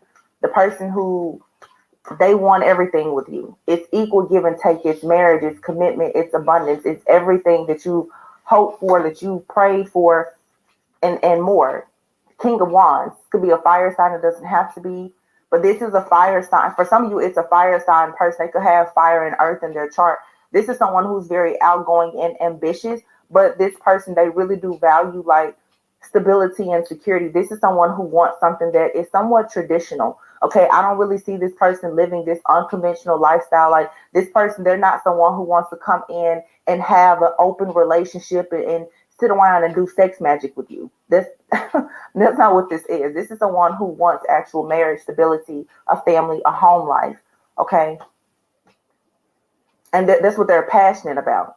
See, this is the type of energy that you have coming in. So when it comes to this other person, though, they create these illusions with the moon. Yeah, there's a person here who keeps trying to create these illusions with the moon to try and block this divine feminine. King of Pentacles, Three of Cups, Ten of Cups. Yeah, some of you, there's a King of Pentacles out here who could already be married. Yeah, this person could already be married, and it's like, or in a relationship, and they want you as a third party. This person most likely already has a family. This came out yesterday. They may already have a family. The King of Pentacles, they care a lot about their stability and security with the family that they most likely already have established. Okay. But this person during the moons, first, it's something about the moon. This person That's that is using some type of magic that's somehow to try and block you or stop you in some way. You guys should pay attention to these moon cycles. You may notice changes in your finances. These people may try to make changes with your appearance, your finances, you know, your relationships with other people. You may start noticing around different moon cycles, like it's just you start having arguments with people, or all of a sudden you feel like you need to be detached and isolated. This is spell work being done behind the scenes. Do not be fooled by the illusion being casted by these people. Just pay attention. Yeah, the Wheel of Fortune. There's a major shift happening. Five of Cups, and these people are going to be disappointed that their tactics to destroy you are not working. Knight of Pentacles and the Magician. Yeah, turning point. Their plan, utilizing all of this magic or whatever they're doing. Yeah, juggling. For some of you, these people too, I don't know what they're doing with their cell phones. They're constantly switching out different phones, hacking all these devices and stuff like that. I'll be so glad when the feds get these people. Because, I mean, there has to be a full case built on these individuals. Like, they sit around, they're switching out phones, and so I was seeing something the other day. What these people do, especially like even if you have an iPhone, these people are going so far as to hack into people's devices, and they're copying like SIM cards. If you have a SIM card, they're forwarding your phone calls and your text messages to their phone. Some of you think that you're talking to one person, and you're not. You're actually talking to somebody's wife or boyfriend, girlfriend, or your ex or somebody else. That's what I'm saying. Sometimes it's like it's not a bad idea to just shut everything down. It's so much trickery that's happening, but the things that's gonna happen to some of these people. And I keep saying it won't be them that it'll be happening to. It'll be the things that they find very precious to them. Y'all ain't Page really of made up Cups, my bed today. their children, their parents. You know, because yeah, it's like eye for an Y'all see eye. my You know, my at mini. some point you have to stop. But honestly, for a lot of these people, and I've said this plenty of times, and I don't feel bad about saying it, death would be too easy. Death would be way too easy for them. For everything that they sit around doing to other people, death would be the easiest way out. Mm-mm. I don't think that that'll be the case. They'll have to sit around and watch things in their lives that cause them to suffer badly. See, when people's spiritual teams start yanking up grandparents and parents and children and the cat and the dog, and you have to sit there and realize that everybody's blood is on your hands because you won't leave other people alone, then that's when they'll sit down. And it's bad that it has to get to that point, but here we are. Here we are.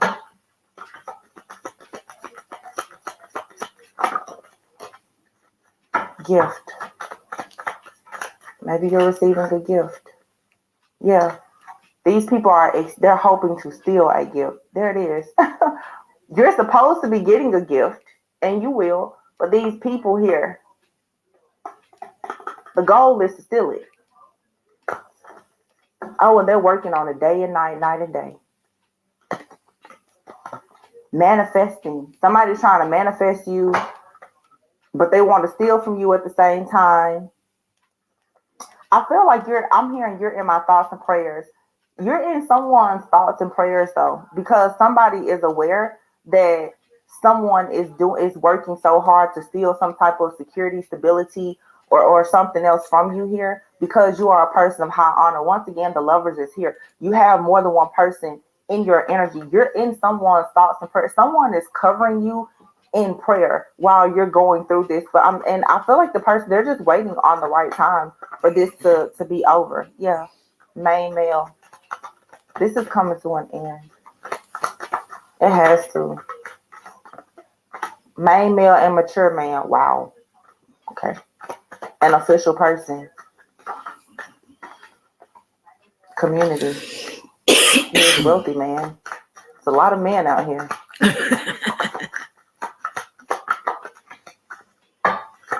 These men in your energy, for some reason, I feel like they're a part of the same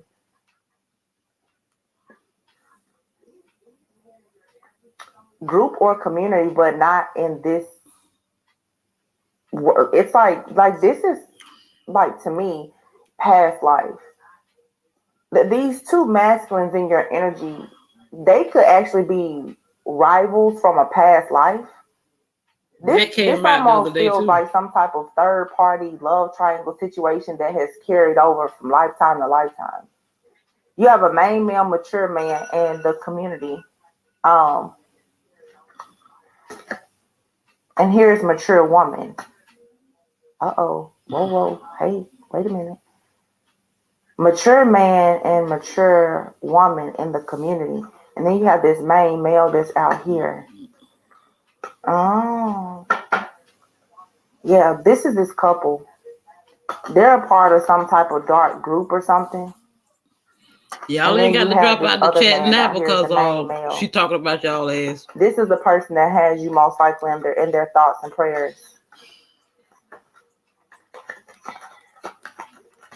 This could be your actual like counterpart. Yeah. Poverty is out here. Someone, they do this couple may do this because these could be two people who grew up in poverty, and so they're so obsessed with money. Yeah, this is someone here who could have grown up in poverty. They're so obsessed with money, and yeah, here they are. Here these two dummies are together. Oh my god, these fucking idiots. Yeah, this is two idiots who grew up in poverty who decided to come together and use magic to attack people to get money. They do this together. They tag team and do this together. They're angry because they haven't healed from the fact that they've had to somehow suffer because of poverty. This is two people, yeah, lots of childhood trauma. This is a trauma bond gone bad. They just go out and attack people. This is an organized crime. It's an operation that they have. It's, we're gonna get money regardless. This shit crazy. Sex, money, cars, clothes, hoes, drugs, it doesn't matter. They are just these are those people. We can never go back to being in poverty again. So they come together. This is two con artists together, is what it is.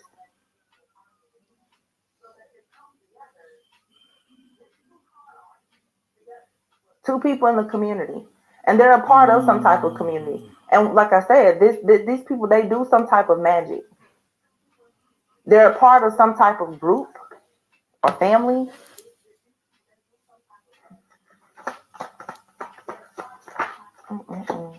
Sudden wealth, yeah. They get sudden wealth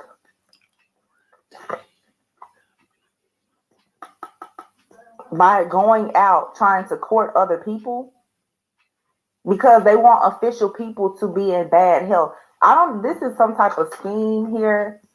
I'm not even going to dig too deep into this because it's the same story that keeps coming out over and over.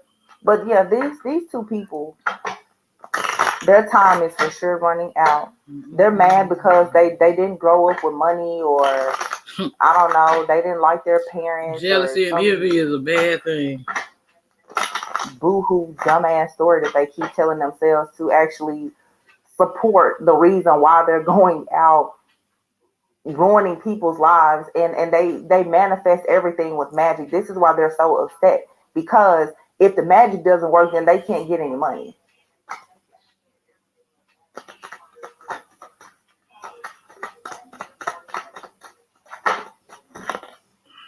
So yeah, someone here is a fake friend, or there's a fake friend around you that you need to be careful of.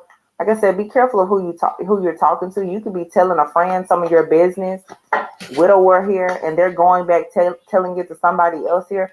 Some of you have a friend, they want to see all of your happiness come to an end.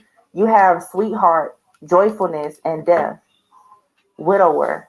But also, like I said, someone here is very upset because there could be a masculine out here who is for sure eliminating a woman and going towards someone that they consider a sweetheart. This man is dancing here with two women. One could be a water sign, one could be a fire sign. Wow.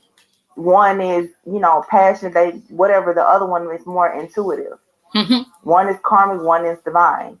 This man has been celebrating with both, and maybe he's putting an end to a situation here, and that person has become your biggest enemy, the foe. This woman, she hates whoever this divine feminine is. Yeah, because the lover has chosen love. Somebody's lover is walking away from fortune and trying to reunite or go towards their divine counterpart. Again, this is more than one energy. So like I said, for some of you, you have someone coming towards you. They're leaving someone behind. And whoever they're leaving behind is very upset about them going towards anyone. They may not even know. You may not know this person yet. The other person may not know you, but somebody doesn't want a particular man to ever get away.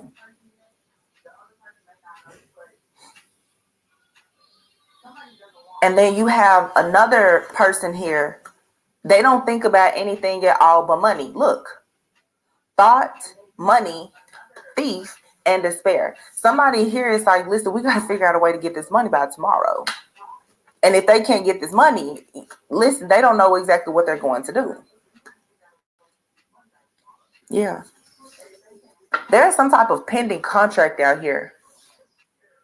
And that goes deeper into something else. There's a contract out here. Contract on somebody's head, actually, is what I heard. I'll just be honest. With widower and death here, somebody has a contract to put an end to a person. or a situation. And if they don't get this done, like this person is just about ready to take themselves out. Or this is just the contract that someone has with the devil. If they can't fulfill this contract with the devil to get rid of somebody, you know, who do you think is next in line? It's them. Somebody knows this. They know. If somebody is stressed, like they don't know what they're gonna do, because they can't take this divine feminine. This man has been celebrating with both, and maybe he's putting an end to a situation here, and that person has become your biggest enemy, the foe. This woman, she hates whoever this divine feminine is. Yeah, because the lover has chosen love. Somebody's lover is walking away from fortune and trying to reunite or go towards their divine counterpart. Again, this is more than one energy.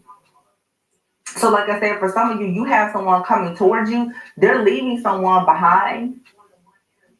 And whoever they're leaving behind is very upset about them going towards anyone. They may not even know. You may not know this person yet. The other person may not know you, but somebody doesn't want a particular man to ever get away.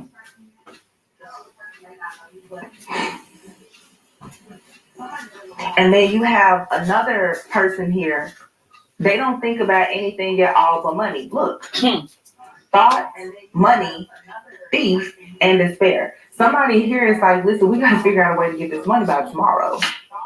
And if they can't get this money, listen, they don't know exactly what they're going to do. Yeah. There's some type of pending contract out here. And that goes deeper into something else. There's a contract out here.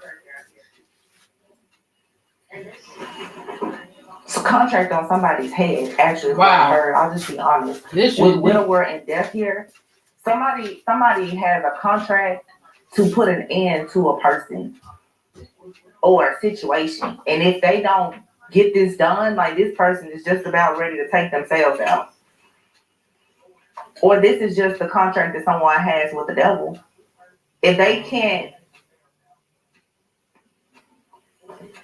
fulfill this contract with the devil to get rid of somebody, you know, who do you think is next in line?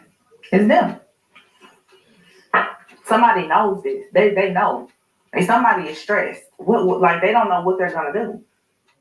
Because they can't take this divine feminine or masculine to the devil. They don't have the money. Somebody here, they took money in exchange. Somebody did something for money. They made a deal with the devil. Mm-hmm.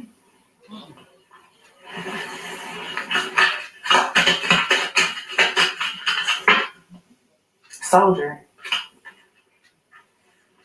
Despair and soldier. Yeah, this person, they know either someone's spiritual team is gonna take them out, or they're ready to take themselves out. Like this person is very stressed out right now and worried.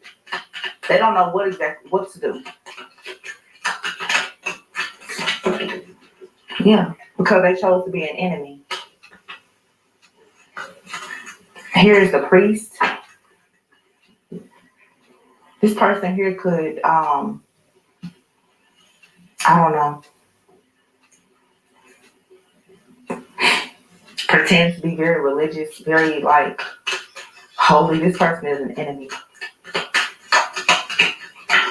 It's like a hidden enemy, past life enemy or something. Child. Okay, so it's a new beginning coming. You're gonna be receiving a message about a new beginning here. Some a message about a child. Journey. Yeah, you're going on a journey to being peaceful, happy, and cheerful. And someone else here is going to experience some type of misfortune. Because whatever someone has been doing, this scholar here, there is an investigator or somebody else that is looking into this situation. Yeah. someone they know that you've been through a lot of heartache, pain, and sorrow, and even misfortune on your journey due to the things that have been done behind the scenes. Yeah. Service and falseness. Wow.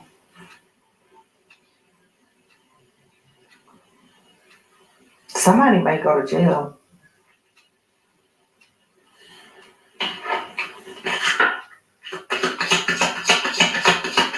I'm hearing there was a fake service. Okay. So there's a lot of like hidden setup vibes as well. Like I'm saying to my cell phones, like people have possibly been calling into different companies.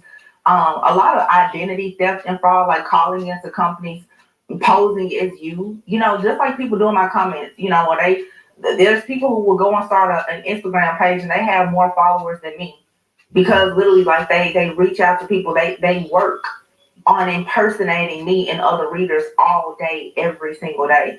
And they make it very believable. Like you will honestly think that it was me talking to you. They steal my pictures, they steal everything. This like it's identity theft and fraud. Like that's what these people have. They've been in a service of being false.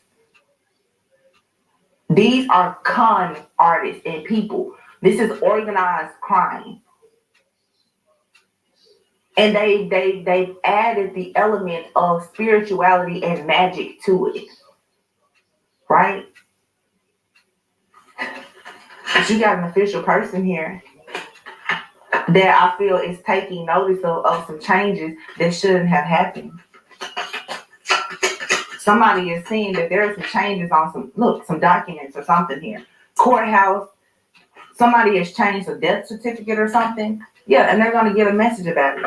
People are changing life insurance policies, death certificates, lying about different things, leases. And like I said, you have to be careful because these people, they're going in court and everything as shapeshifters. And I think that people don't know. People know. You know, these investigative teams now, they have psychics too. Nobody really talks about that, but they're there.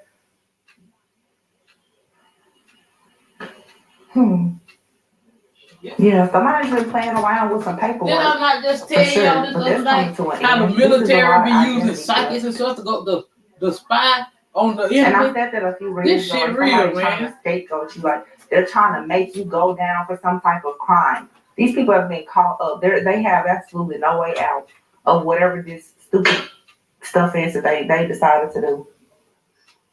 It was well thought out and planned, but it wasn't destined for you. Therefore, it won't work.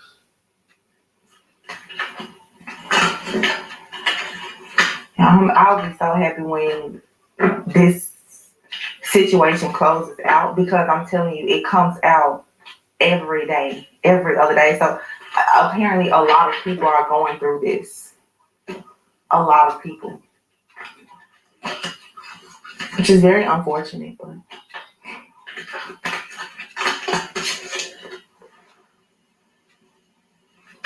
I don't know. Have to keep looking on the bright side because no matter what, the readings always show this foolishness, but it always shows you as being victorious. I wanted to say this too. For those of you who you're dealing with someone new or you want to meet someone new, make sure that you're really doing everything that you can to cleanse and clear your energy. Because there's so much confusion and illusions in these situations that it's very difficult to really tell who you should trust. I can see the energies here in these readings, but even for me, it's a little confusing. So I know that for a lot of people, these situations are very confusing. These people, everyone, you know, the devil always comes disguised.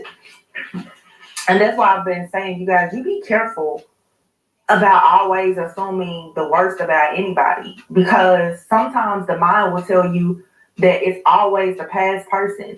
You can have a new person come into your life that you have some type of past life karma with. They can come into your life and within 30 days, their goal is to destroy you. Okay? You have to be very discerning. The stuff is a lot more tricky right now. Very tricky. It's like an illusion has been cast over the entire collective. You have to really, really protect yourself and be discerning. And a lot of these men and women, you know, they are carrying different entities. Like they have attachments to them. Their body is holding entities. As we all rise up to this God consciousness, you have to think there's always going to be good and evil. So everyone's spiritual gifts are becoming very, very strong, right? You're tapping into who you were destined to be. Some people were destined to be devils. Okay? Some of you, you're like, oh well, I'm realizing now that I'm a god or I'm a goddess, I'm a king, I'm a queen. You know, some people are also waking up realizing that they were meant to be that demonic entity that destroys you, right? I don't think a lot of people are paying attention to that. And everybody is walking around looking human and sweet and nice.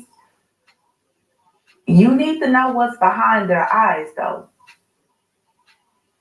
What's in their soul? What's in their heart, their spirit, if they have any of those things?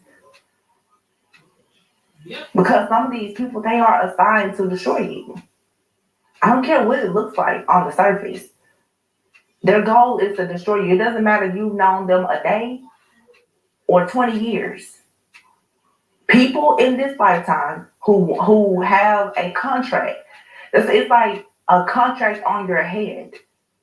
Here in the 3D and the physical, it's like, oh, someone put a hit out on you. But when you in the spirit world, it's the same thing. In the spiritual realm, it's this person has their soul is saying, I want that other soul. I want that person. I have to take that person down. As above, so below. So just be very discerning. And it's hurtful and it can be scary. But this is friends, family members, lovers. Like, no one should be exempt from this. This can be anybody. People are tapping into all types of energies now. Hey, man, like I said, the veil is gone. It's not there look anymore. Look at my. You can be sitting at a dinner table with your friends and family, not realizing that underneath that little human bodysuit they have on, you sitting at a table of snakes, and you just so happen to be the little white mouse in there that they want to devour. So be discerning. For some of you who always feel the need to be around people, protect yourself.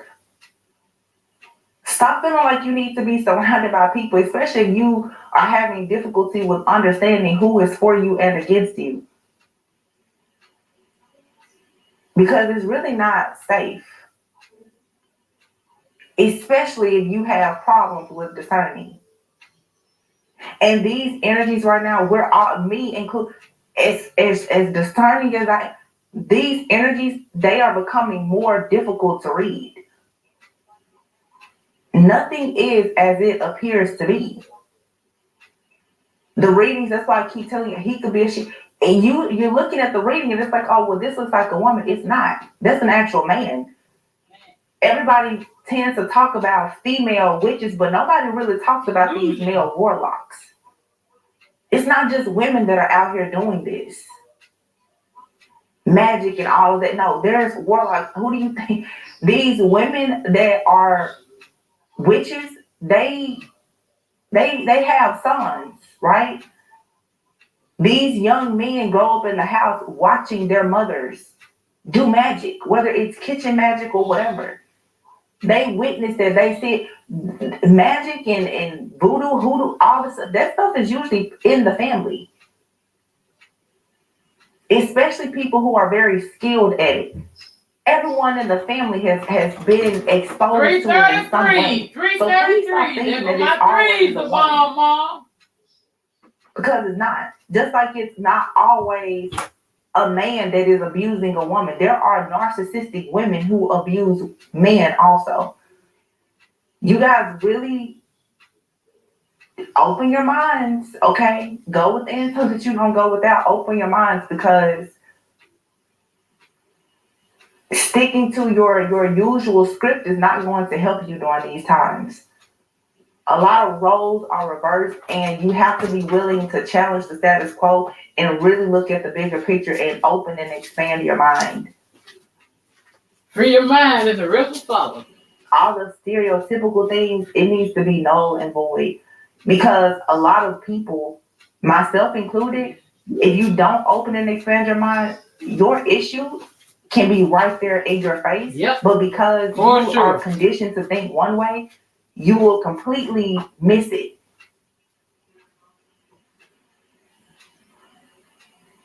Like I said, a lot of people, women especially, we always think, oh, it's a woman targeting me. There's men out here who hate spiritual women as well.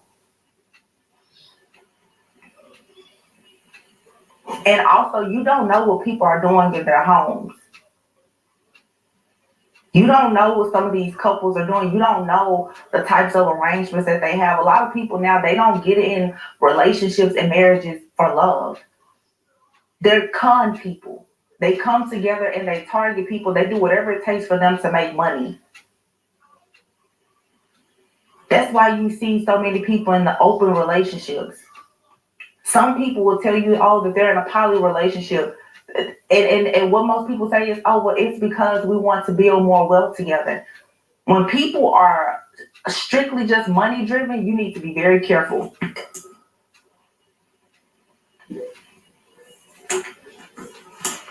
Very careful. So I'm going to leave it there, you guys. I hope that this just, like I said, gives you a little bit of confirmation, clarity, and insight about the situations at hand. You guys be safe. Again, always go within so that you never go without. And I will catch you on the next one. Bye.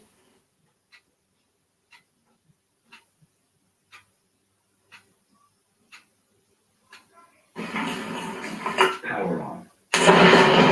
Sun, moon, and stars, many signs and moons. Of course, I have to welcome back all our stars. If you're new to the channel, welcome to the Mother Share. I do appreciate all of you for your likes, your donations, your shares, the confirmations you send me through email, the positive energy you show me, the positive energy you show yourself, and overall the positive way you show up on the planet. Now, with that being said, let's get in there like a swimwear. Now, you know, I gotta remind people I got a doppelganger, copycat, a replica, a clone. I want to be me, but try to do it better than me. An English professor, a WhatsApp bandit, and a voodoo high priest or priestess. All flow through that comment section, but I also got a lot of love. That voodoo high priest or priestess is look at the time stamp. Back for a small fee of $39.99. 212. All you gotta do is sign your life away on the dotted line. Do not fall for the okie doke people. If you have to be in someone's will for you to be with them, or for them to be with you, they don't need you, and you definitely don't need them. This is past, present, or future energies. Parts may resonate with you, parts may not. Take what's for you and leave the rest. This could be somebody in your environment, someone thinking of you, you're thinking of them, an ex, a coworker, a past over loved one. You may or may not know these individuals. All right? Any and all information that you need about me or regarding this reading shall be in the description box below, including a link where you can receive a free birth chart from a reputable site. No affiliation to me. Be mindful of the scammers, they scamming. All right? Be mindful of the doppelgangers. Things is not always what they appear to be. There's an energy of entitlement floating through the collective.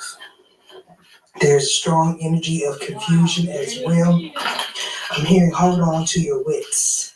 You got to follow your dreams. So this is talking about activation taking place in the dream state. This could also be on the physical plane, on the 3D plane, somebody manifesting their dreams into reality. I'm hearing wonder and awe as I look at Moon in Pisces.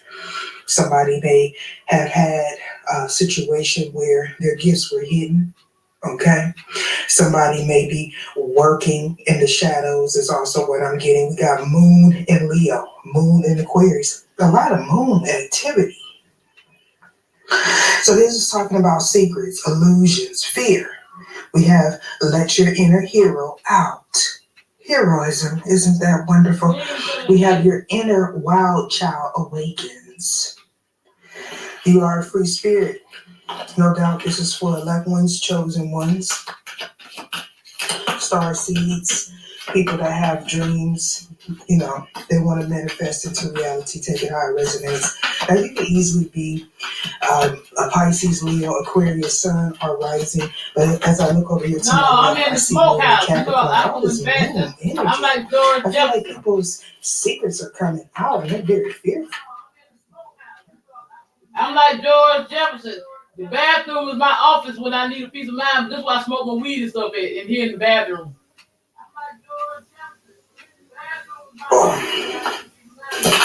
Possibly of communication. Some of you, you're connecting to extraterrestrials or archangels, divine beings, celestial bodies, okay, or something like that.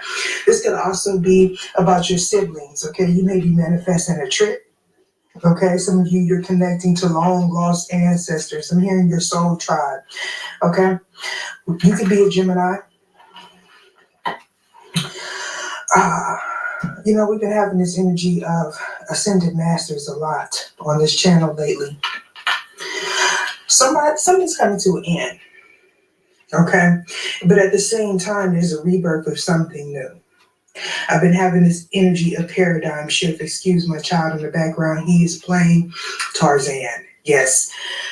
22 is talking about you creating your own reality. This is talking about spiritual and material abundance. This is talking about building a solid foundation and expansion. This is speaking about you being the divine architect of your own foundation. All right. Accomplishment. Somebody could be a celebrity. Of course, you could be a star seed. You could be an influencer or someone that has a lot of influence. Or you could just be someone that's very stable at this time. Your money is looking really nice. People may be leaning on you. If this is not about money, you are the foundation. Okay, you are the grounded individual. So you may see a lot of people floating towards you because you have your feet on solid ground. Someone wasn't expecting you to go through this rebirth. I'm hearing a new attitude. Remember that song? Some of y'all might be old enough to remember that. I think it was Patti LaBelle, but I'm not sure. We got to scale mountains to gain a sense of achievement. This is overcoming some sort of obstacle, some sort of milestone, something that was hidden, possibly your status, your rank, okay, your stability. With Cancer and Capricorn being here, this is telling me that some of you, you're dealing with your total opposite. And what I mean by that is if you look on the wheel, and what I mean by the wheel, I'm talking about your first house, your second house, your third house, your fourth house, or should we say Aries, Taurus, Gemini, Chariot, Aries, Gemini, Taurus, Cancer, Leo, Virgo. We're talking about the fool's journey around that wheel. Okay, that wheel of fortune. If you look at Cancer, you see on the opposite side a Capricorn. So some of you, this is talking about you moving from one place to another. It could be physically, or it could be metaphorically. Some of you, somebody may be backtracking. Somebody may be stuck in their old ways, but nonetheless, you're moving forward in this free spirit energy. Some of you, you may be experiencing some clouding. Okay, there's a lot of stars shining on this table. I'm not sure if you can see it, but I can see it. This is a lot of stars. So some of you, you may be watching the moon stargazing or something like that. But this is definitely speaking about accomplishment. I'm also hearing something about an engagement. You could be 24, you could be 42, 6 may be significant. It could be 6 months, 6 days. That could be your life path number or your soul's urge number, 17, 71.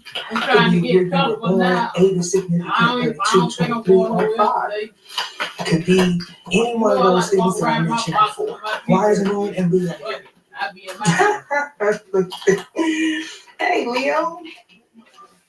Leo in the building. So most definitely, this is going to connect with those of you that have a Leo, whether if it's sun, moon, or rising, or you're dealing with a Leo. This is speaking about communication. I'm hearing authority figures. All right, some of you can't sleep since the portal. Okay, sympathize with I you, sleep empathize with a you. little bit. Because you have some sort of communication. Some of you, these are thoughts. If this is not you, this is someone that's playing around with your energy. This is about a partnership, obviously, right? Some of you, you could have Capricorn in the seventh house, Gemini, Pisces, Leo, Aquarius, as well as the fifth house. But the fifth house represents the heart space. So this is telling me this is about people that you love. It could be children, it could be your work, it can also be a past life soulmate. Okay, or a higher level soulmate. Taking how it resonates, we're all on different spectrums, different timelines. As a life or unalive issue. So some people are ending partnerships, some people are fostering new partnerships. Now that partnership could be your soul tribe or like-minded individuals. For some of you, that partnership could be a new job opportunity, possibly even a child. Okay, I do hear welcoming someone into the family. As I look down and I see patiently, I heard patience is a virtue. So some of you, you are being asked to manifest your dream life, okay? Or your dreams are most definitely coming to fruition. This is talking about having what you need when you want it, when you least expect it, it's going to be there, okay? So that free spirit energy is telling me this is about your future.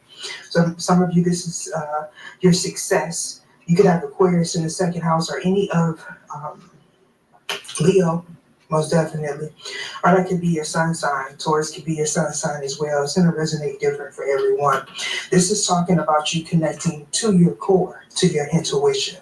With the 10th house on the board, this is telling me that this is about your status, where you're going, how people see you, honors, recognition, fame for some of you, okay?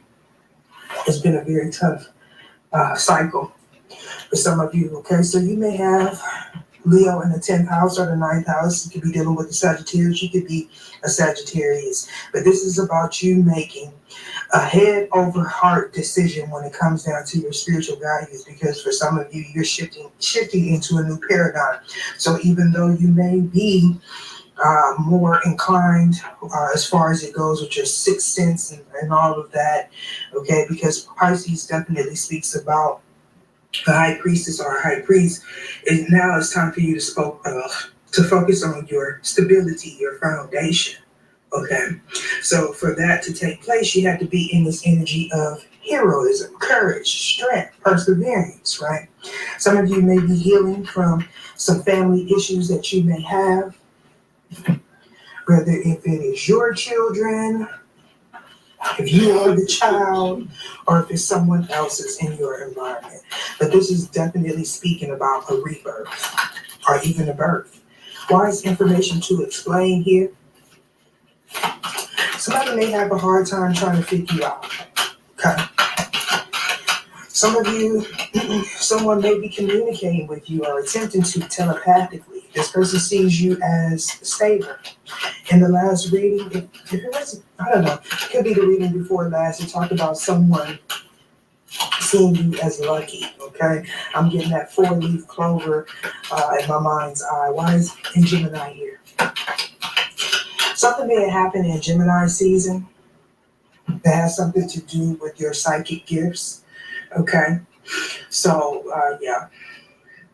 We have a soulmate situation here. Not quite sure if it's a higher level or lower level at this moment, because right now I'm focusing on this chase. Chase is sticking out just bam, bam.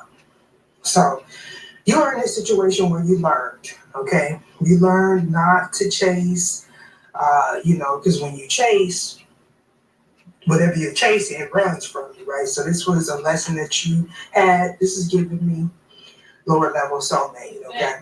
But you were in this soul contract, soul tie with somebody that wanted you to chase them, okay?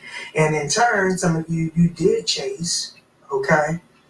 But they ran from you, okay? So this person may want to come back. For others of you, this individual went back to somebody that they had a toxic soul tie with. Somebody is getting the information that they made the right choice. Okay, by letting this person go, focusing on your creativity healing. Okay, your sacral, your solar plexus. Some of you may feel sluggish, but I do feel like somebody feels guilty in this scenario.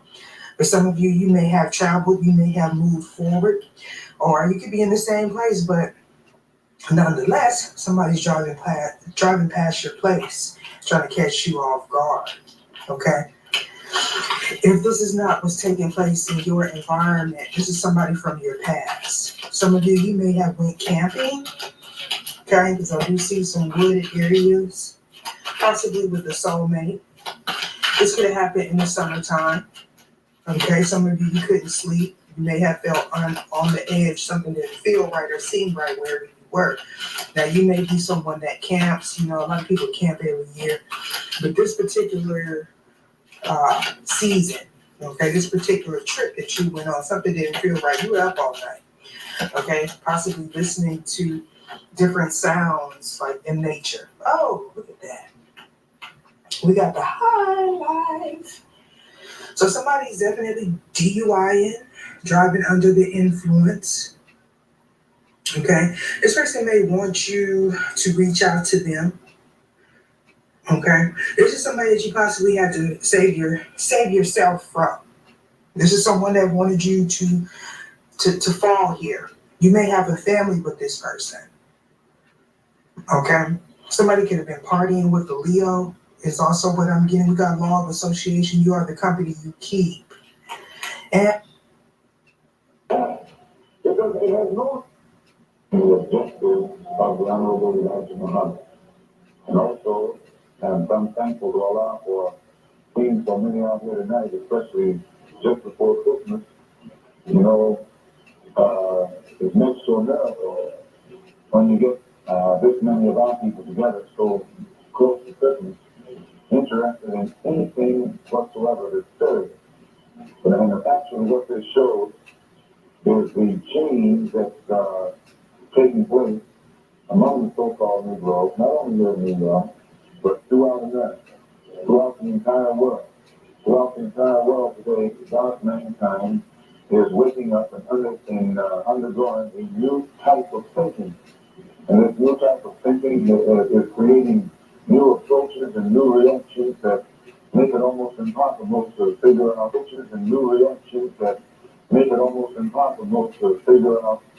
what the black man is going to do next. And by black man, we mean, as we're taught by the Honorable Elijah Muhammad, we mean that this includes those who are not white. He teaches us that black is the basic color in all colors. Black is the foundation or the basis. And all of our people, or all of the people who have not yet become white, are still black, or are at least part of the black nation. So here at Muhammad's Mosque, when you hear us use the term black, we mean everybody who's here. Whatever, despite your complexion, if you're here at the mosque, you're black. Because the only ticket you need to get into Muhammad's Mosque is to be black. So if you got in, you know you're black. You may not have known you were black before you came here. In fact, very few of our people really look upon themselves as being black. They think of themselves as practically everything else on the color spectrum except black. And no matter how bad one of our people may be, you never hear him call himself black. But now that the Honorable Elijah Muhammad has been teaching among the so-called Negroes, you find our people at all complexions running around here bragging about I'm a black man. Well, this shows you that a new teaching is taking place and that there is new thinking among the so-called Negroes. If just yesterday you would have to admit that it was very difficult to get our people to refer to themselves as black, and then now all of a sudden you find all of us of all complexions not apologizing for being black, but bragging about being black, or there's a new thinking that has sprung up here in America among the so-called Negroes. And the one who was actually the author of this new thinking is the Honorable Elijah Muhammad. It is what he is teaching that's making our people for the first time proud to be black. And what's most important of all, for the first time, it makes our people want to know more about black, want to know why black is good, or what it is about black that's good. I might stop right here to point out, some of you may say, well, I come out here to listen to some religion of Islam, and all I hear you talk about is black. We don't separate our religion from our color, nor do we separate our color from our religion. The white man doesn't. You know, the white man never has separated Christianity from white, but only separated white from Christianity. When you hear the white man bragging about, I'm a Christian, he's bragging about he's a white man. And the average Negro, when you hear him bragging about he's a Christian, he's bragging about he's a white man. Or he wants to be white. And usually those Negroes who brag like that, I think you'll have to agree, their songs and the things that they sing in church bear out that they have a greater desire to be white than anything else. My mother was a Christian, and father was a Christian.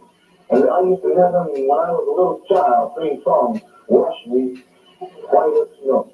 My father was a black man, and my mother was a black woman. But yet the songs that they sang in their church were designed to fill their heart with a desire to be white. So many people, especially our people, they would get resentful to hear us say something like this. But then, rather than get resentful, all they have to do is think back over many of the songs and much of the teaching and the doctrine that they were taught while they were going to church, and they have to agree that it was all designed to make us look down at black and up at white. Yep. So the religion that we have, the religion of Islam, the religion that makes us Muslims, the religion that the Honorable Elijah Muhammad is teaching us here in America today, is designed to undo in our mind what the white man has done to us. It's designed to undo the type of brainwashing that we have to undergo for 400 years at the hands of the white man in order to bring us down to the level that we're on today. So, when you hear us use rape, when you hear us often refer to black, and almost in a boastful way, actually we're not boasting, we're speaking out in a factual sense, all we're doing is telling the truth about our people. Yeah, whenever you exalt black, that's not propaganda. When you exalt white, that's propaganda. Because no one can give biological evidence that there is any basis to elevate white or place white above everything else. But you can give biological evidence to show whether black actually is the stronger and the superior of the two if you want to make that kind of comparison. So never think ill of the person whom you hear representing the Honorable Elijah Muhammad. If an overemphasis seems to be placed upon black, but rather sit and analyze and try and get an understanding. The Honorable Elijah Muhammad teaches us that of all the things a black man can study, or any man can study for that matter, history is best qualified to reward all research. You have to have a knowledge of history no matter what you're going to do. Anything that you undertake, you have to have a knowledge of history in order to be successful in it. The thing that has made the so-called Negro in America fail more so than any other thing is your lack of knowledge concerning history. We know less about history than anything else. There are black people in America who have mastered the mathematical sciences, have become professors and experts in physics, are able to talk students out there in the atmosphere, out in space. They're masters in that field. We have black men who have mastered the field of medicine. We have black men who have mastered other fields. But very seldom do we have black men here in America who have mastered the knowledge of history of the black man himself. They are experts. We have among our people those who are experts in every field. But seldom can we find one from among us who is an expert on the history of the black man. And because of his lack of knowledge concerning the history of the black man, no matter how much he excels in these other sciences, he's always confined. He's always relegated to the same low rung of the ladder that the dumbest of our people are relegated to. And all of this stems from his lack of knowledge concerning history. What made Dr. George Washington Carver a Negro scientist instead of a scientist? What made Paul Robeson a Negro actor instead of an actor? What made Ralph Bunche, or made Ralph Bunche a Negro statesman instead of a statesman? The only difference between Bunche and Carver and these others whom I just mentioned, they don't know the history of the black man. Bunche is an expert, an international politician, a politician on the international level. But Bunche doesn't know himself. He has no knowledge of the history of his own people. He can be sent all over the world by America to solve problems for America, or to solve problems for other nations, but we can't solve problems for his own people in this country. Fine, what is it that ties our people up in this way? The Honorable Elijah Muhammad says it boils down to just one word: history. When you study the history of Bunche, his history is different from the history of the black man who just comes here from Africa. And if you notice, Bunche was in Atlanta, Georgia during the summer, NAACP convention. He was Jim Crow, he was segregated. He was not allowed to go in a hotel down there. Yet there are Africans who can come here black as night and go in some of these cracker hotels. Well, what is the difference between Bunche and one of them? The difference is Bunche doesn't know his history, and we, the Africans, do know their history. They may come here out of the jungle, but they know their history. They may come here wearing sheep with their hair all wrapped up, but they know their history. You and I can come out of Harvard, but we don't know our history. And the basic difference in why we are treated as we are, one knows his history and one doesn't know his history. Great. The American Negro doesn't know his history. The American so-called Negro is a soldier who doesn't know his history. He's a soldier in America who doesn't know his history. He's a graduate from Harvard or Columbia or Yale or Howard or Tuskegee who doesn't know his history. And because he doesn't know his history, he's confined. He's limited. He's held under the control and the jurisdiction of the white man who knows more about the history of the Negro than the Negro knows about himself. But when you and I wake up, and we're talking about the Honorable Elijah Muhammad, and learn our history, learn the history of our kind, as well as the history of the white kind, then then the white man is at a disadvantage and we're at an advantage. The only thing that puts you and me at a disadvantage is our lack of knowledge concerning history. So one of the reasons, one of the missions, one of the objectives of the Honorable Elijah Muhammad here in America is not only to teach you and me the right religion, but to teach you and me history. In fact, do you know that if you and I know history, we know the right religion? The only way right now that you can become confused, become mixed up and not know which religion belongs to God is if you don't know history. In fact, you have to know history to know something about God. You have to know history to know something about God's religion. You have to know history to know something about God's people. You have to know history to know something about God's plans and God's purposes. And as I say, the only people who don't know history are the American so-called Negroes. If you know history, for an example, whenever you look at this religion right here, the only way you can explain it is to have a knowledge of history. Why is it called Christianity?